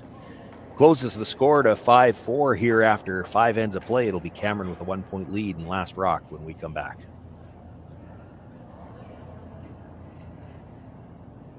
That was a hell of a shot. It was more weight than I thought. More weight than I would have played at it. Handcrafted in Canada, Hardline's Ice Pad has revolutionized curling for over a decade. Engineered with top-tier precision and durability, it is backed by an unmatched 10-year warranty.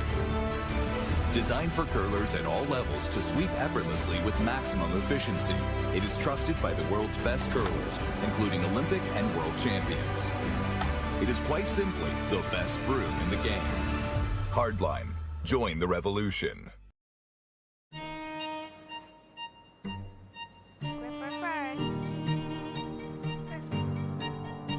Don't forget your brooms. Yep, you got it.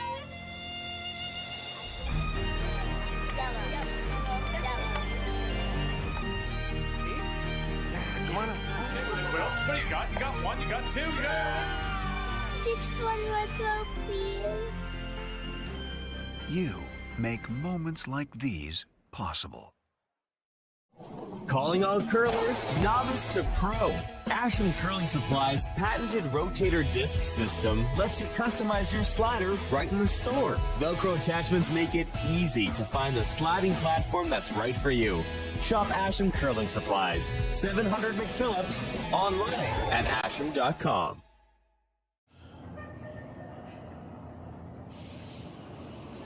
I don't know about where you are, but today looks like a fall day. I may not get to check out the window. It looks like we're going to have some exciting action here from Beaumont. The Hack2House Alberta Curling Series Women's Major. We're through 5 ends of this quarterfinal. We talked about it after the 4th end. One open end to start things off, and then, holy cow, have there been rocks in play since then.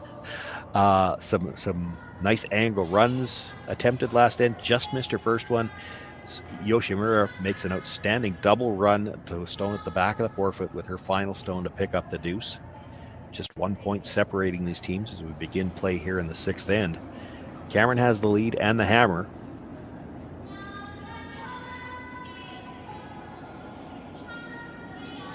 And we're going to see the double centers thrown here. And with it being this late in the game, Cameron really wants to score here.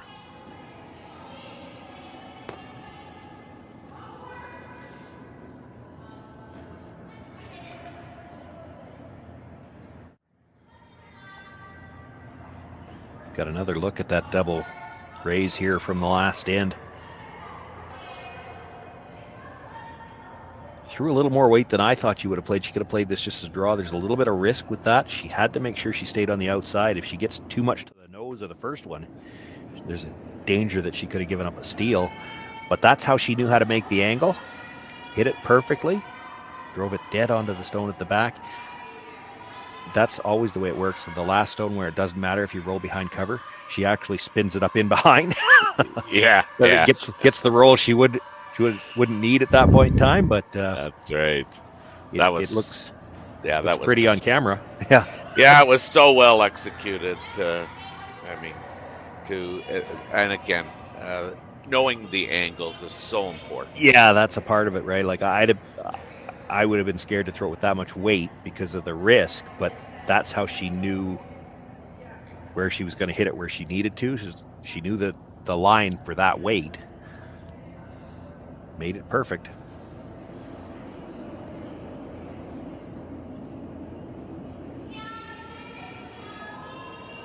These are the kinds of ends I love to watch too, because it's all down to since the free guard zone came in and through all of the iterations, but especially in the 5-rock, there's more than one way to play now. Like you go back, and I haven't asked you how old you are, Terry. I'm 57. I started at a generation where there were no free guards, and in a lot of cases, you're still a pup. So you know what I'm talking about. Before the free guards, in a lot of cases, there was no choice. There was only one shot. You had to play it. And now there's choices as to how they're playing it. So when they get into an end like this, where there's already some rocks in play, it's always interesting to watch the cat and mouse. How do each team want to manipulate those rocks in the rings to try to get some angles? When will they make their move in the house? Because the timing matters. You go too early, the other team gets too many chances to bail out. That's right. You go too late, well, it's too late. It's really fun to watch how the teams approach it, because there's not just one way. We can debate all day and say, I would play this, you might play that. Neither one of them's wrong. It's what you can make and what you can leave. Bit of a miscue there. Yeah.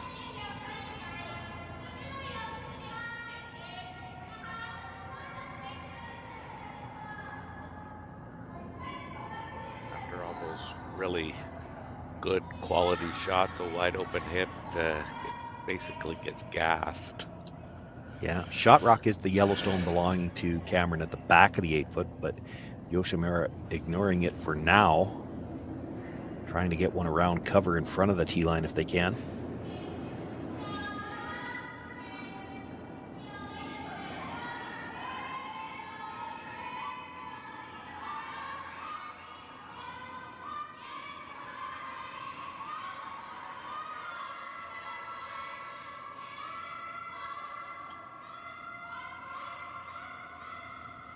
Nice line coming by, and it will slide just to the back of the 4-foot.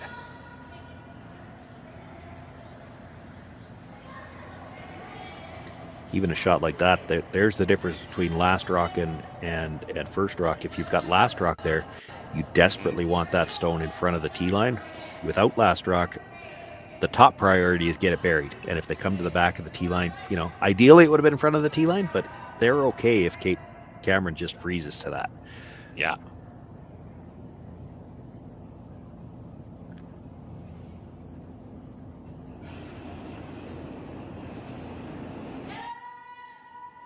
Now we're going to try and do a cleanup on aisle 5. She was looking to get that on enough of an angle to get a couple of reds moving. Not sure that was the one she was looking for second, but it works out. Left the shooter up for a long guard, but a long guard by itself doesn't really cover much. That's right, yeah. Somebody I was working with yesterday phrased it perfectly. He says all you can use a long guard for on this ice is to guard the short guard, which is exactly why teams play the double guards, right? That's right. That's right.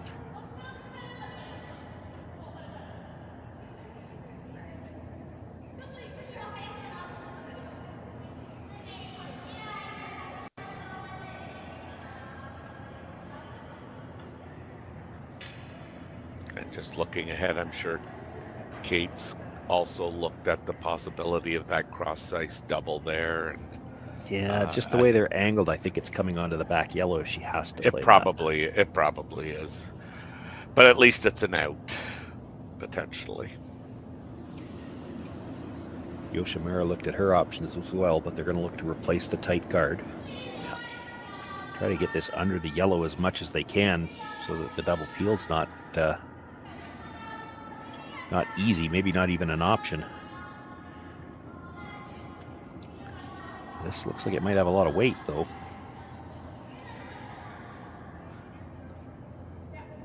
Well, they needed to make a decision here where they try to come by, and they might have been better off to come by. That chisels off.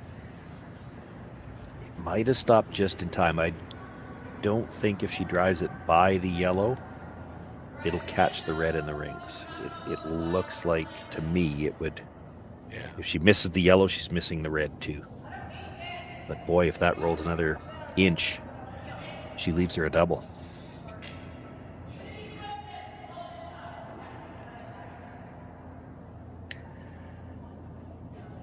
So Kate's going to look for the play on the guard again.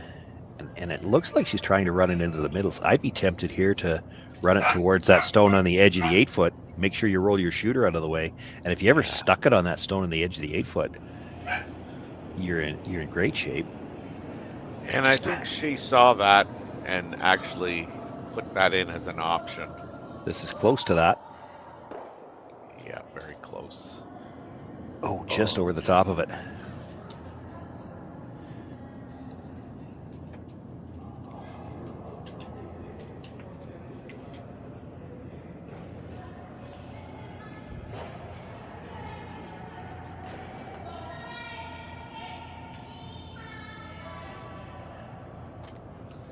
So for Yoshimura, no guards now. She's got to protect a little bit and really likely has to guard the yellow stone because a nose hit on the yellow would get to shot rock. And I don't think there's a double available on the red one. And she's currently sitting 2, is she not? I thought it was just 1. I thought the yellow at the back was second shot over the red at the side. Oh yeah, that's true. I see the yellow now. There's the look from the overhead. Yeah, the yellow at the back is second over the red at the side. Yeah.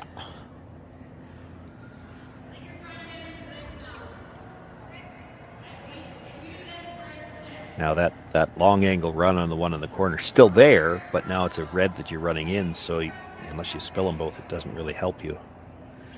I mean, it's still a peel to guard, which is probably still the call here.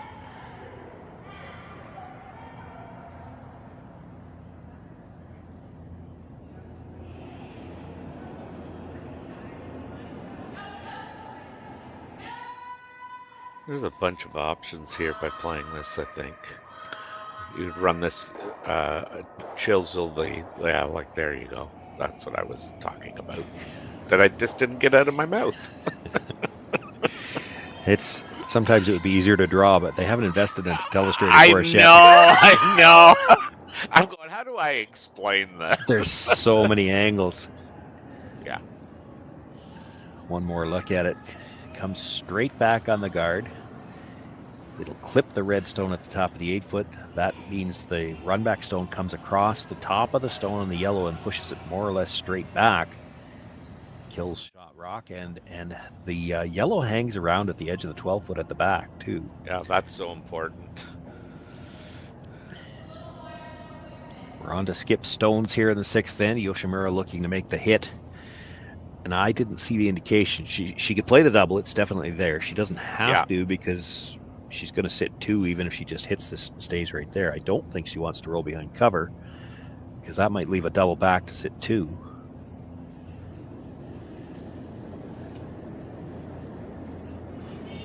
And depending on where this ends up, it'll be interesting what Kate decides to do.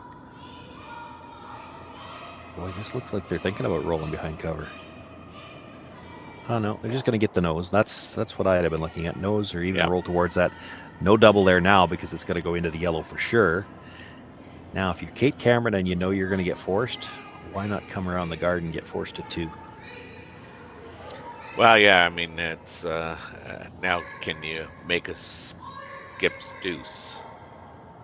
Or are you just gonna, make sure that you can uh, leave as much ice available for that draw for one?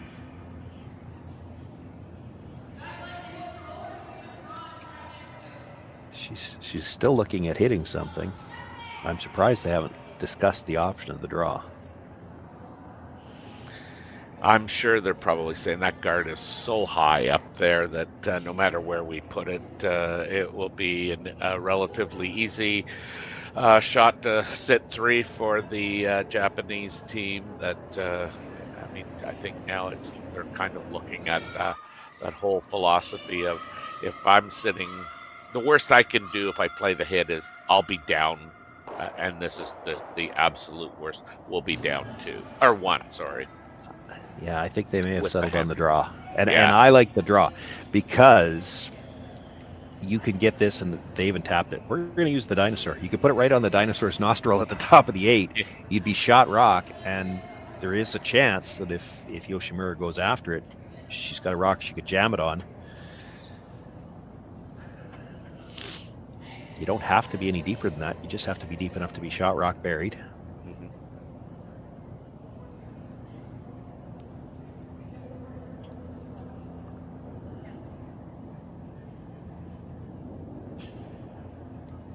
Yeah, I would think almost, leaving a piece of this for your opponent would be better than being perfectly buried. Broom side, if anything, yeah. Yeah. Because that stone on the other side is deeper. That's the one Yeah. that's got a better chance of jamming on. You want to make her play it from this same side if you can. Yeah.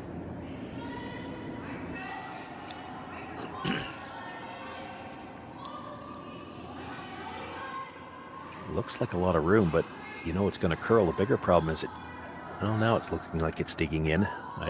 It looked to me like a lot of weight. Yeah, it's P-line. It's definitely deeper than she needed to be. It is shot rock, and it is dead Yep. buried.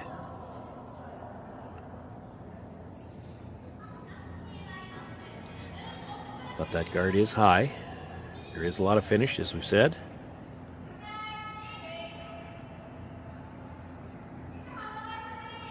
Yoshimura tapped the ice just behind the back line, so looks like she's going to try to throw just enough weight to move it. She doesn't actually need to kill it. If she gets it out of the 8-foot, she'll be sitting 3.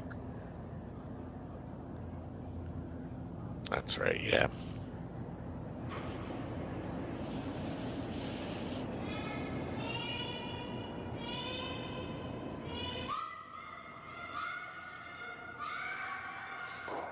If she could get to the nose with that kind of weight, she would also shrink the scoring area a little bit. Kate would have to play similar shots. She'd probably need to take more ice to make sure she gets by the red one. Yeah.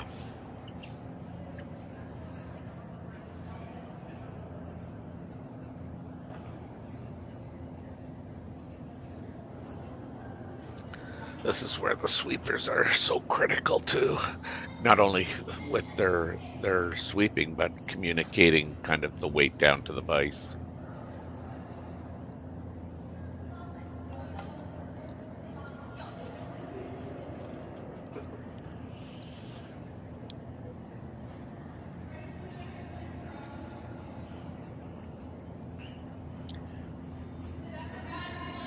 Yoshimura trailing by 1, a chance to come down with quiet weight. Make the play on shot rock, perhaps sit 3 after this.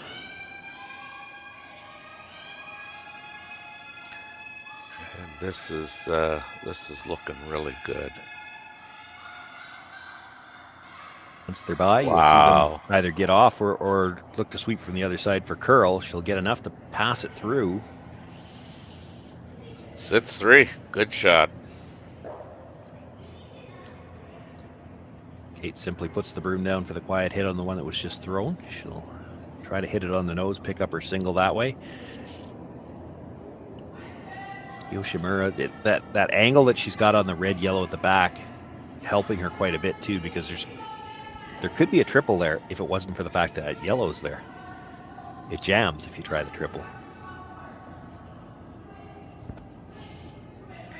given the stage of the game, I'm sure Kate's going to be quite happy to get her one and play 8 or play 7. Sorry. As good of a hitter as Kate is, if she didn't have to risk the jam at the back, she might take a run at the triple. She's as high percentage as anybody to make that shot if it's there. Yeah. She's fine. Makes the hit, rolls into the second shot stone. Kate Cameron picks up her single here in 6. She takes a 2-point lead into the 7th. Yoshimura with last rock when we come back.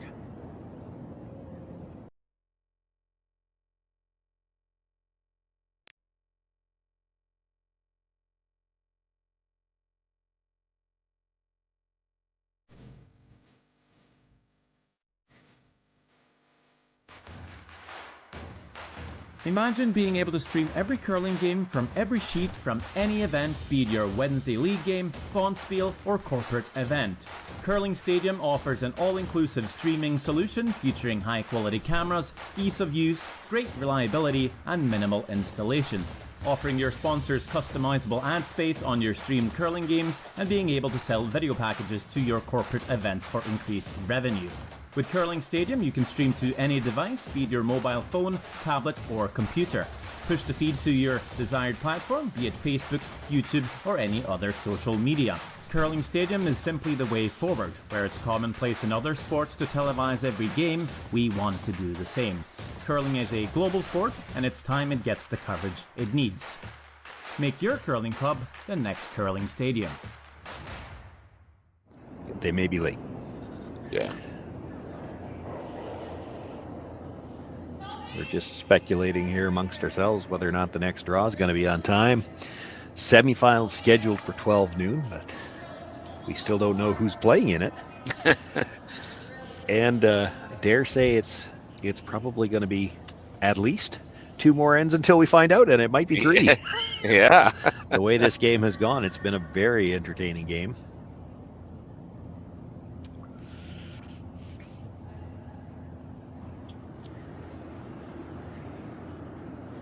I think the only thing that could happen here where I'd be fairly confident we're not going to play an extra end is if Yoshimura scored 2 in this end. Yes. Wow, you really went out on a limb. Anything else, and I think an extra end's a possibility.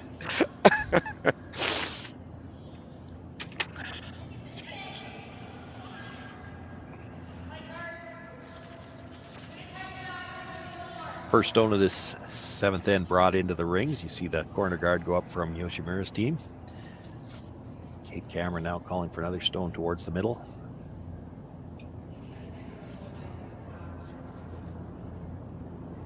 Called for it as a tight guard. I don't think they'd be disappointed if this came into the rings. Yeah, me either.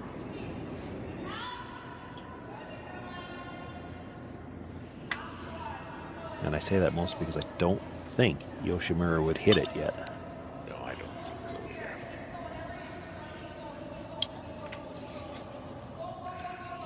Prior to the 5-guard rule, I mean, it was always a challenge. How do you place end number 7? You know, with the score the way it is. Yeah. I think Yoshimura probably has to play for her deuce here and maybe get a chance for 3 and get that opportunity. You could do that coming home too, but tied up coming home without, as much as it's not a great position to be in, with the 5-rock free guard zone and now the no tick zone as well, it's as close to 50-50 as it's ever been, right? So yes, you give yourself a chance. You don't want to go so risky here that you give up a steal and then you're really in trouble coming home. Yeah, that new rule has really, added another dimension to curling, especially in the 8th end. Not able to get around the guard, trying to come around the corner, just rubs off, so the shooter out in the open. Chance for Brianna Cullen to make a play on it, try to roll back towards the center.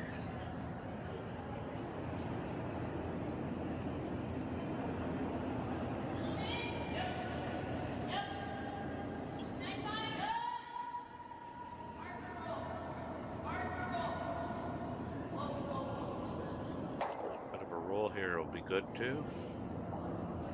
Rolls into corner frozen on her own stone.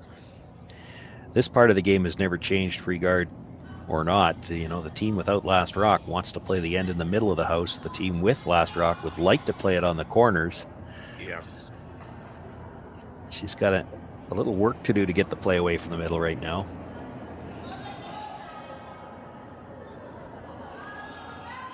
Looking at trying to jiggle those two yellows out from behind the guard right now, and you saw her indicate, you know, board weight. She wants to keep her shooter as well. That's, you know, she could blast the double on the two yellows out of the rings, but she's losing her shooter if she does that.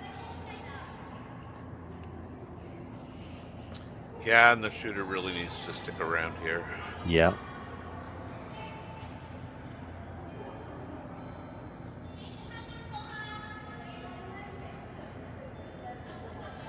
We're talking about board, but she tapped her foot there, indicating that maybe hack weight. That might be hack, yeah. So not even necessarily going to kill either of these Yellowstones, but more worried about where she can leave her shooter. She's got to break that angle on the yellows and try to get them out from behind cover. Boy, they have to be careful. This is a 6 to 1. Wow. Yeah, they're okay. Just touches the guard though.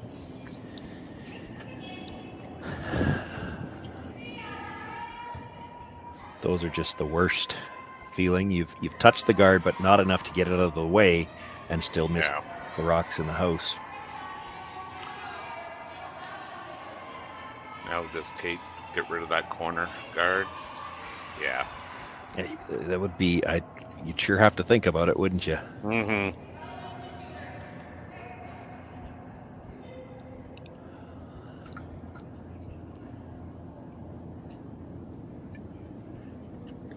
She asked about the option to come right around everything, but I don't think she got the answer. Yeah. we could do this, but I don't think any of the four of them was sold on that idea because it didn't take them long to go back to peel the corner. Yeah. Oh, this is a bonus. She might get a biter out of this. You know, it's early in the end, and that doesn't seem like a big thing, but that biter at the top 12 could be the rock that takes away a blank opportunity this end. And that can influence the calls. Like, Yoshimura still has to deal with these two yellows at the top of the 8-foot that are staggered. And that's why she's playing this. But if she knows she's going to get forced anyway, she might have to play a little bit more aggressively this end and try to get her two. Yeah, I would think, and I think Kate would have preferred that thing roll right out of there, to be honest. Hey, well, maybe. I don't think she'll mind having it as a biter in the 12.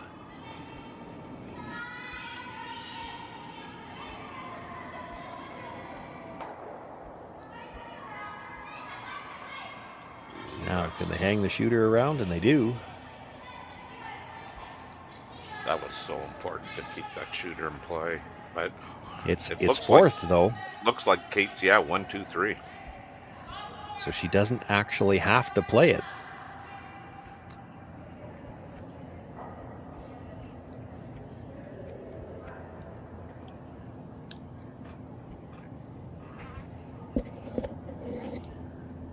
I like this call. She's going to put some pressure on here. Yoshimura would like to play offense, and she's going to have to clean up some yellows. So keep her busy hitting.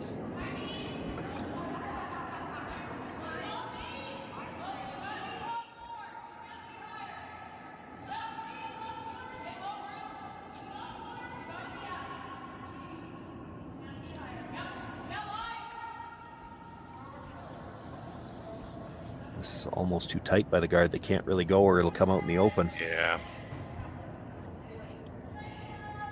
Just bites a sliver of the 4-foot. Probably ended up in a good enough spot that you couldn't hit and roll off the back one behind cover. Yeah,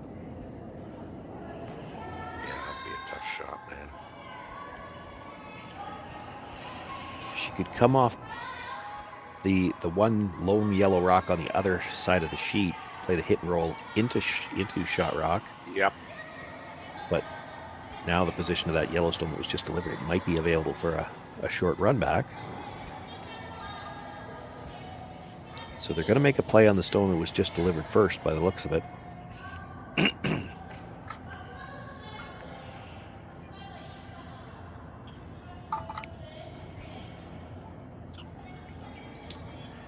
Two things to consider with this shot. We can make it to get it through, but where do we want to leave the shooter? That's probably the more important part than where the yellow goes. You could roll dead in front of the yellow shot rock, or you could roll past that in behind the one that's just biting the 12-foot.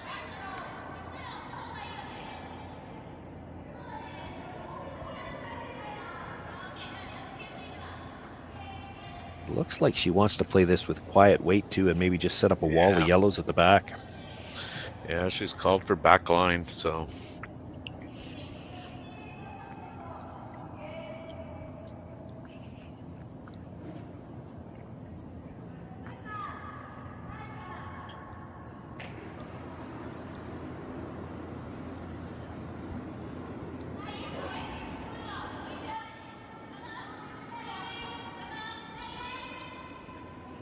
This is going to be tight to the guard.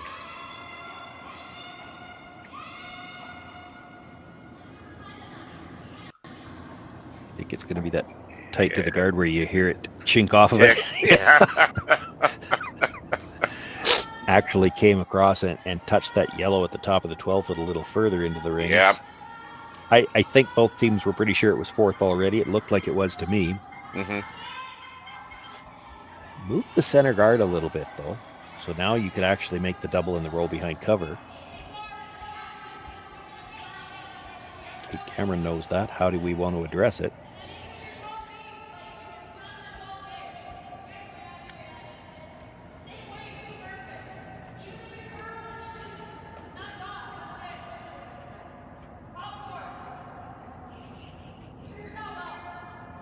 If you're Kate, you're probably thinking, there's a lot of rocks in play here, and I'm going to add to it. Yeah. Yeah, she's in a tough spot. She can't, I mean, right now there's the double in the roll behind covers there. She can't guard it because they can play the double off the one on the other side, roll into the, and now your guard will mean that you can't make a play on the redstone. This is a little scary too, though, because it would be really easy to leave a triple playing this draw.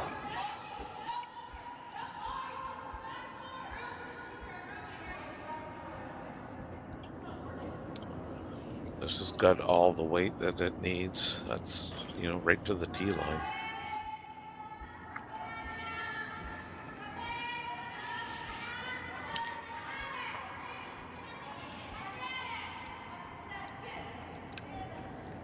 Yeah, I'm not sure that it didn't leave the triple in the roll. Certainly you could touch all three and get the roll. You might just dead jam one of them, but it would be out in the open.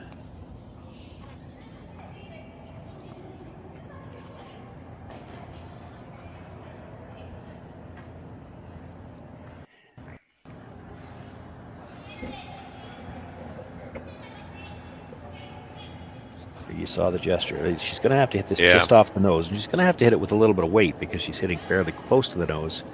If she wants to get the roll behind cover, she'll just catch a thin sliver of the stone that was just delivered. And it could come across and get the third one going across the top. And you'd like to roll your shooter behind cover. Yeah, we've gone from, we'd like to get to this and to we need to score one. Oh, if she makes the triple and rolls behind, 2 is still in play and 3's not out of the question.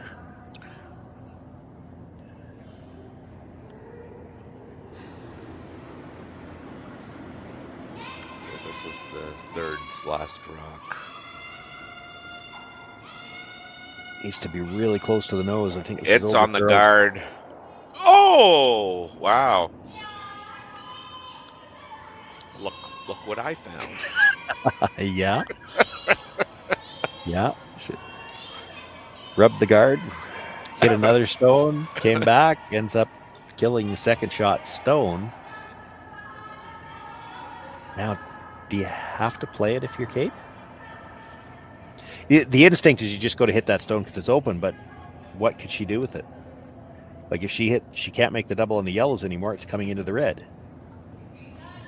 But if it's second shot, I think she's got to kill it. Okay. Why?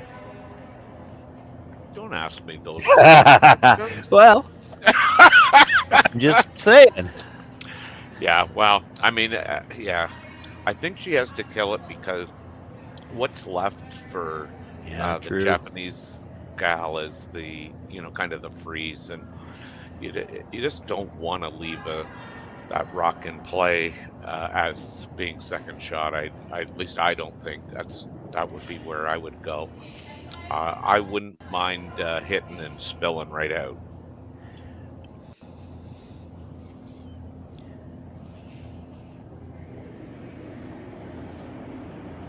Yeah, it's hard to see a good angle in there for Yoshimura now to get it. She's got to make some yellows go away. She's only got 2 shots left, and how do you do that and get behind cover now? Yeah, and she's almost got this nosed. Yeah, she knows.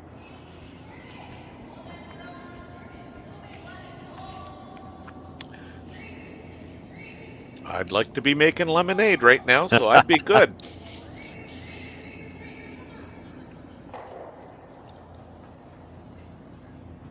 Yeah, it's tough with this late in the end. I mean, Yeah, you could try to play just a tap on that yellow and leave a wall. The problem is you'd still only be 5th shot and not enough time to get rid of all the yellows.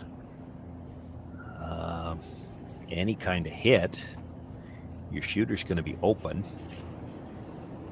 yeah.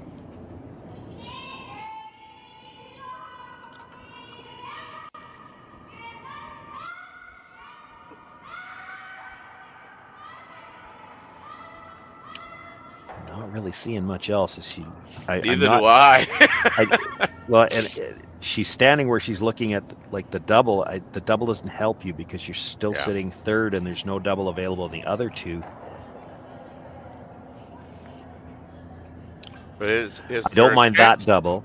Yeah, I was just going to say, if you make that double, I think you tick the yellow that's on the right-hand side of our screen. Maybe, yeah. The back end of it, yeah. Yeah, but again, that yellow that's half in the 12-foot up top on the right-hand side outcounts the one on the back, so I don't think you're looking at 2 anymore, really. So I think she's playing the double to the stone on the other side of the 4-foot. I do too, yeah. Now, you might almost make the triple at this, although that yellow, the first one is going to hit the yellow at the side of the 8-foot, although it might drive it straight into that red catcher at the side anyway.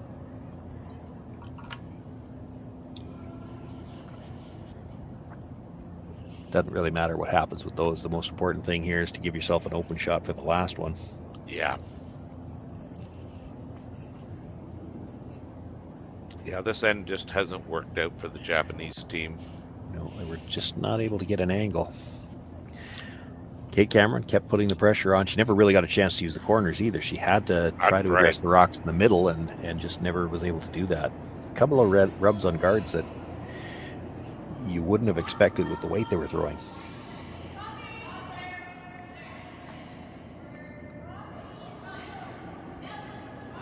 So this is her first shot.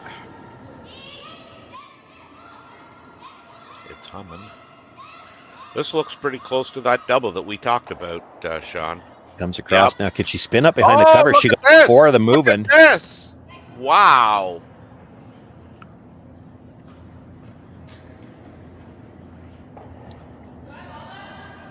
That was a bonus. I knew that the triple might be there. Now, it did come into the rock in the side, and they lost the one biter.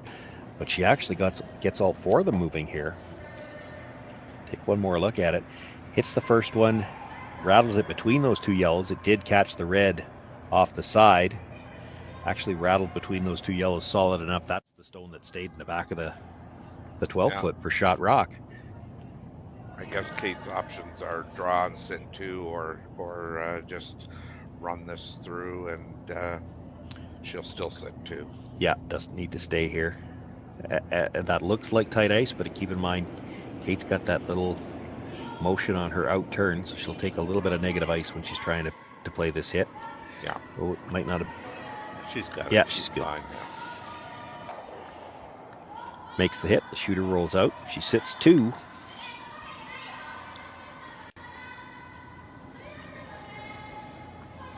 Yoshimura has a lot of room to score her single point here, and it didn't look like she was going to until she made that fantastic shot on her first. That's right.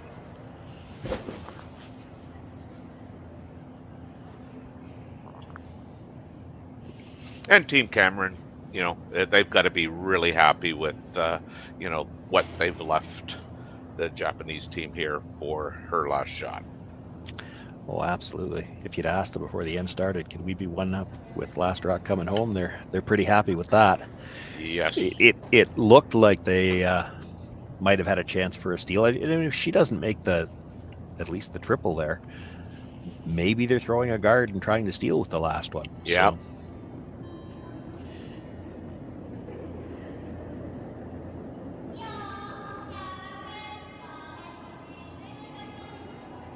throwing the out-turn draw here.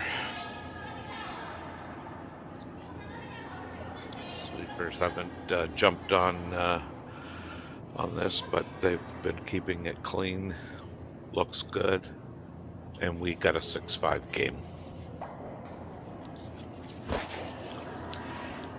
Yoshimura with the single point. She's down by 1. Kate Cameron will have last rock coming home.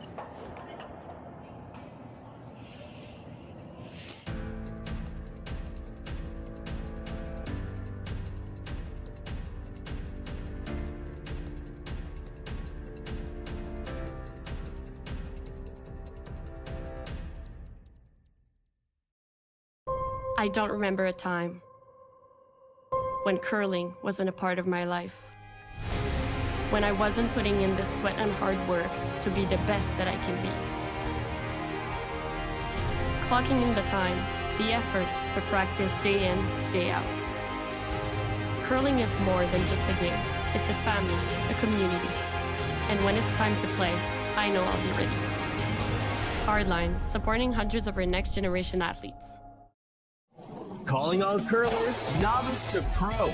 Ashland Curling Supply's patented rotator disc system lets you customize your slider right in the store. Velcro attachments make it easy to find the sliding platform that's right for you. Shop Ashland Curling Supplies, 700 McPhillips, online at ashland.com.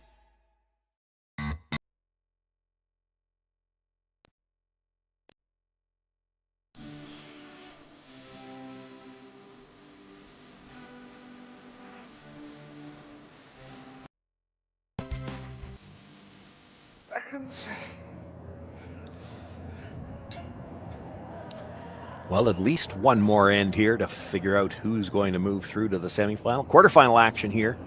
Kate Cameron qualified through the B. Sayaka Yoshimura through the C. We've had an outstanding game here this morning. The winner moves on to play Ruai Wang in the semifinal. That game scheduled for 12 noon local time. We're at 11:15 with an end left to play. So likely that the semifinals will be a little bit late starting, but just stick with us here on the Curling Zone YouTube channels, as well as the Alberta Curling Series YouTube channels. You'll find it. We'll have all the action whatever time the game starts. Here from the Hack2House Alberta Curling Series Women's Major.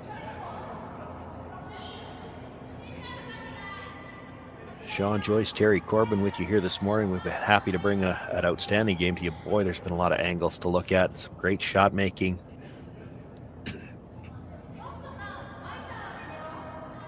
Got an interesting final end set up. The long center guard first was an intentional call. The Yellowstone stopping short of the rings was a bit of an oops.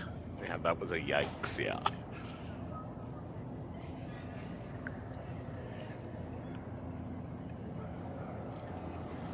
And it made for just a little bit of head scratching here for Yoshimura. She needs to steal a point here, and it's tougher to throw the third guard now, but I don't think you want this red into the rings yet. So they're going to look for the tight center guard from the in-turn side.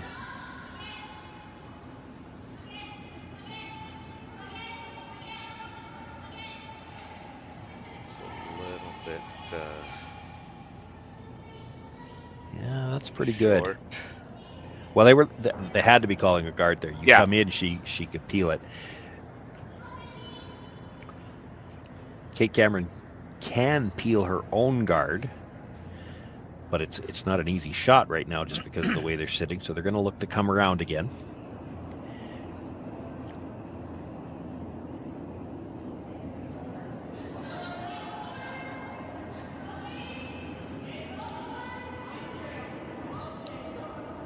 Looks all there. And there goes the curl.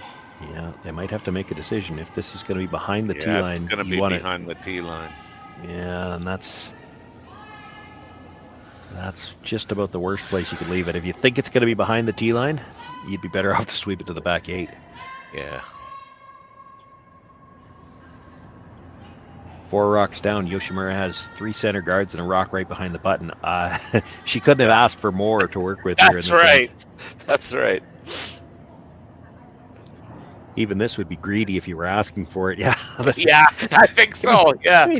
Three guards and a rock right behind the button. And I like her call here, coming this way.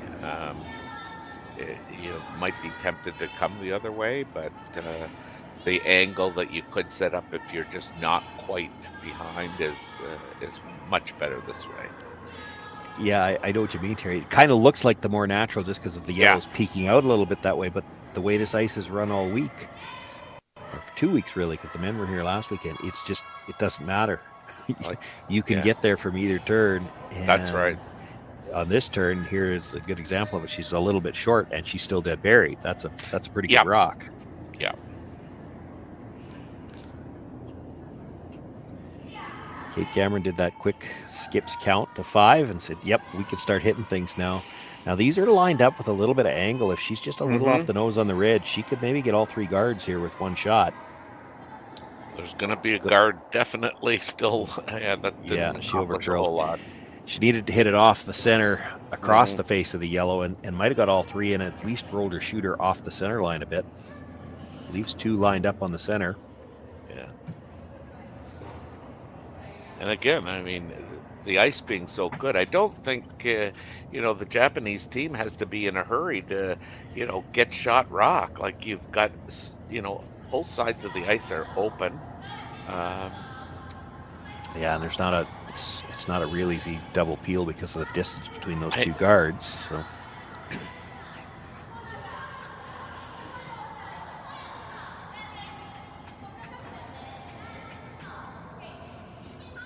I think there's sometimes a tendency to try and, make a good situation better.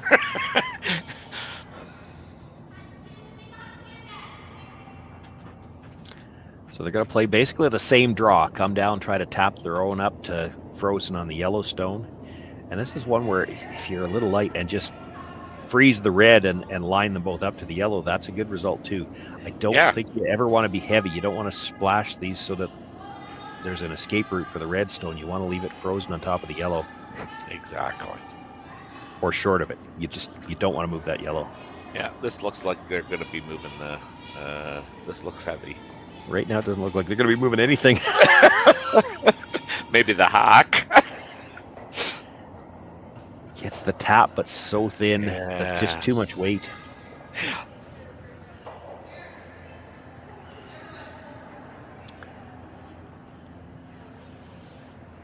Yeah, I think definitely the tolerance was light for that one versus heavy.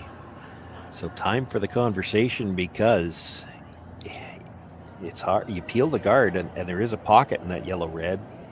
It's hard to peel a double guard. So do you have to switch to offense here? Do you play the hit and roll on top of your own? Gee whiz, good question. It's hard to just leave that pocket there. I know. The long guard does belong to Kate Cameron, so if she's running it onto something, it's her own stone. So she could try the straight back double peel. That's tough because of distance. She could run it towards the stone on the corner of the 8-foot, and if you stick it out there, I'd be inclined to play the run back myself, but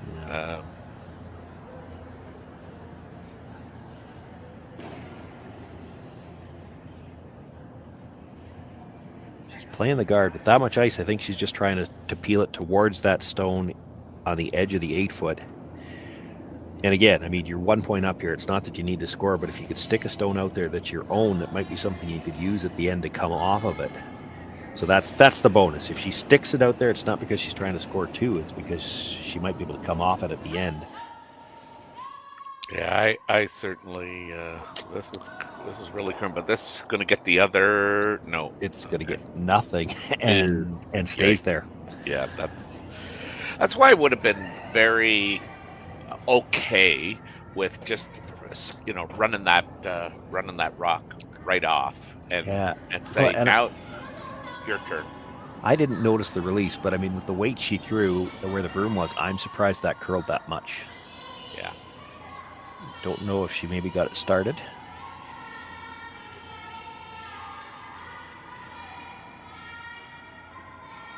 I think sometimes on those interns like that, like you can point them, you get just a little bit full and then you point it and they do take off a bit more than they would if you kind of had a really good release. I thought you might see Yoshimura look to come around from the other side. She's going to stick to the same shot they've been playing. She can get directly to the shot rock this way. She could get into the pocket playing it the other way. And, in the back of your mind, Yoshimura needs 1 here to get to an extra end. But the way things are setting up right now on the 4-foot, there might be the possibility to steal 2. That's true. I mean, and this looks good. I mean, my temptation would have been on this shot to play that other turn, but this is just a dynamite shot. I had trouble saying that. Yeah. Now the question is whether or not Kate Cameron wants to start playing in the house this early, but there's probably, even with the guard there, there's probably a double if she wanted to take it on. There's no reason to do it this early. You peel the guard, Yoshimura probably has to put it back at least once, maybe twice.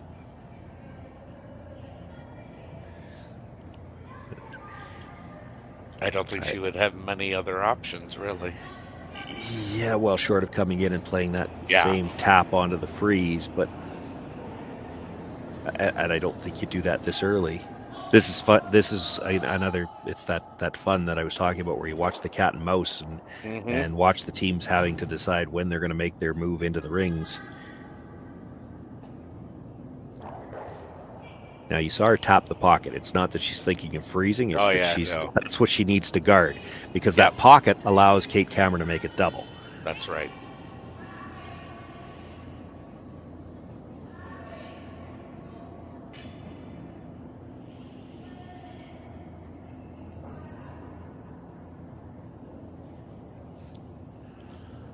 It's not even a great situation for Kate Cameron if they guard that pocket but come too tight. It's not even a great situation to try to make the double peel, because the second guard is coming back into those ones in the 4-foot.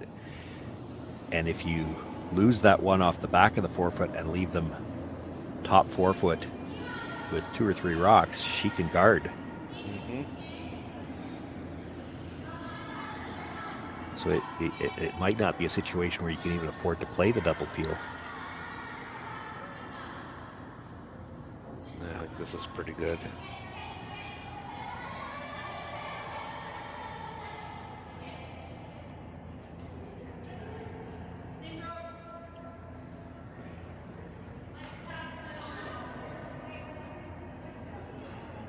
So her third last stone, just playing the peel on the guard again. Towards that red on the side of the 8-foot. There's still the possibility if she could ever stick one over there. It's too far back in the house for her to come off it now. This looks like she's trying the double peel here.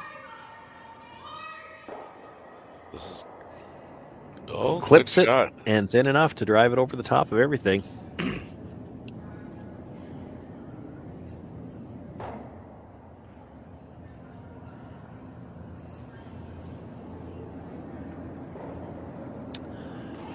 Okay, now what do you do if you're Yoshimura? I do think the red is shot rock, so she might have to guard that. It is double shot possibility rock, one more time. Yeah.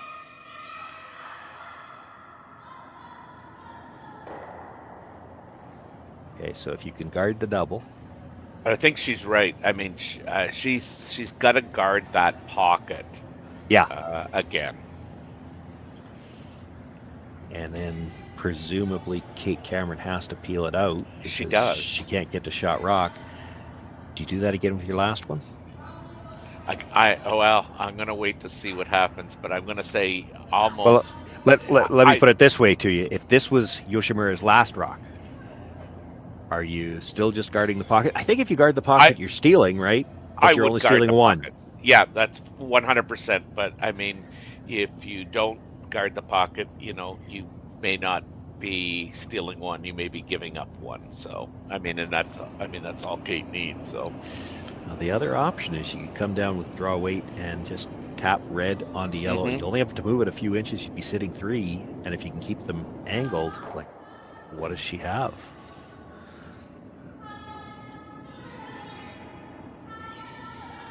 we're about to find out. Well, yeah, I think Kate's got to peel this guard, and then we'll see what Yoshimura wants to do with her last one. Yeah, because this is gonna guard that.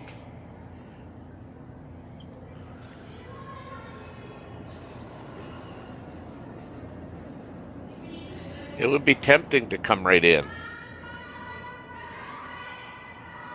Boy, it's scary to come right in, though. I see know. what she's I looking know. at. I know. She's got to kill the yellow one at the back to create an escape route, and I get that. Here's the problem: you're going to be facing 2. Like, I don't think you're getting that red out of the 4-foot, and your shooter's going to be up high enough that the one on the side of the 4-foot's second.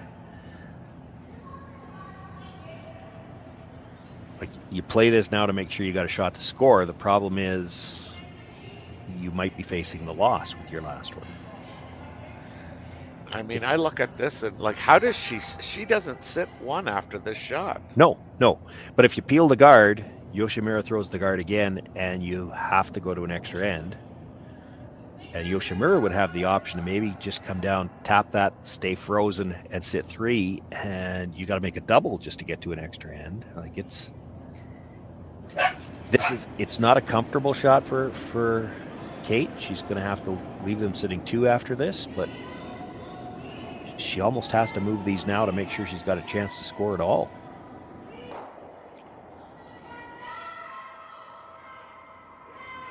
This is so well thrown. It's not funny.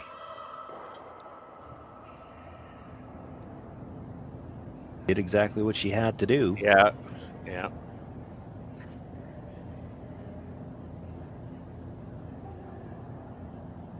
I still feel like we're headed to an extra. Yoshimura likely has to guard that. And then Kate Cameron might have to make a choice. Like, she could play a run. If she can hit the yellow anywhere, it's going on to the reds behind it. Or she could just pick the one out of the side of the 4-foot and play the extra end. Well, if they throw the so-called guard even in the house, I think Kate probably is throwing that intern, is she not? Probably. Like, the only way she's got anything to run back, and that's why they're looking so carefully at where they want to position this guard. If they can overlap the 2 reds, the one that's already there and the one they're about to throw, she won't have anything to run in. There might be, now looking again at that red out on the edge of the 8-foot. Yeah. Could you make the triple off that? Keep in mind where it is when you make contact. You're in front, come straight sideways, and you know Kate Cameron can throw it hard enough to make that shot. You come into the one at the side of the button. Actually, I don't even think you need to clip the 3rd one. If you stay right there, I think your shooter is shot rock. But if you ever hit it too thick and you don't get over there, or too thin and go under it, hard to get under it, I think, when they're that close together. But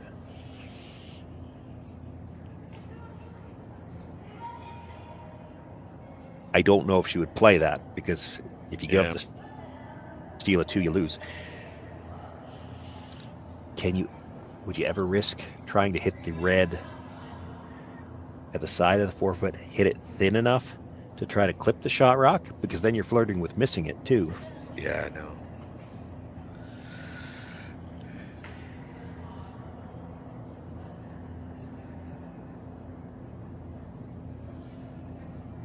think she just wants to make sure she guards this.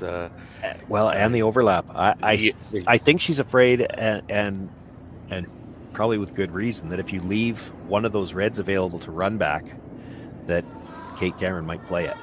That's right. I think she just wants to get underneath it. Yes. So just needs a little overlap, just so that right, neither red can be run back. That's right.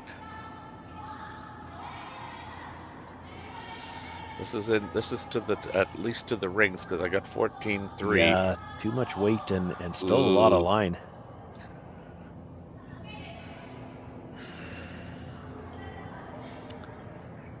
I think it's there if she wants to play it. She doesn't have to whip it either. I mean, you got to get as close to the nose as you can.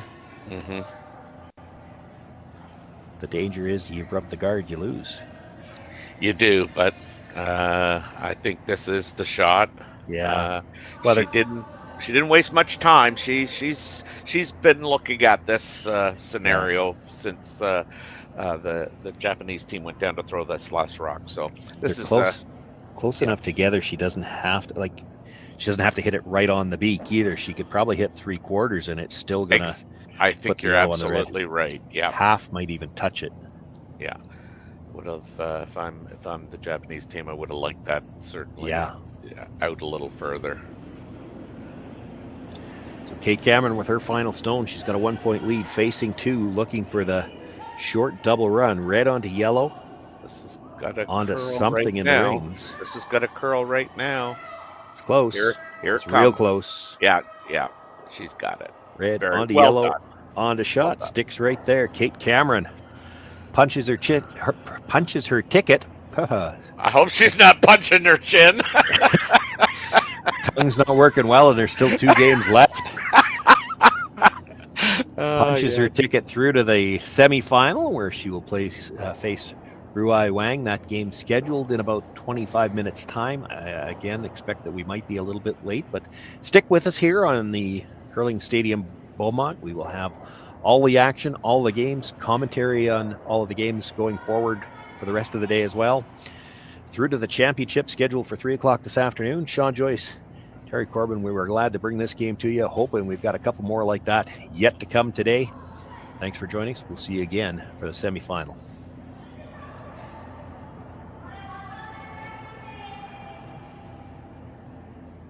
I don't remember a time when curling wasn't a part of my life. When I wasn't putting in the sweat and hard work to be the best that I can be. Clocking in the time, the effort to practice day in, day out. Curling is more than just a game. It's a family, a community. And when it's time to play, I know I'll be ready. Hardline, supporting hundreds of our next generation athletes.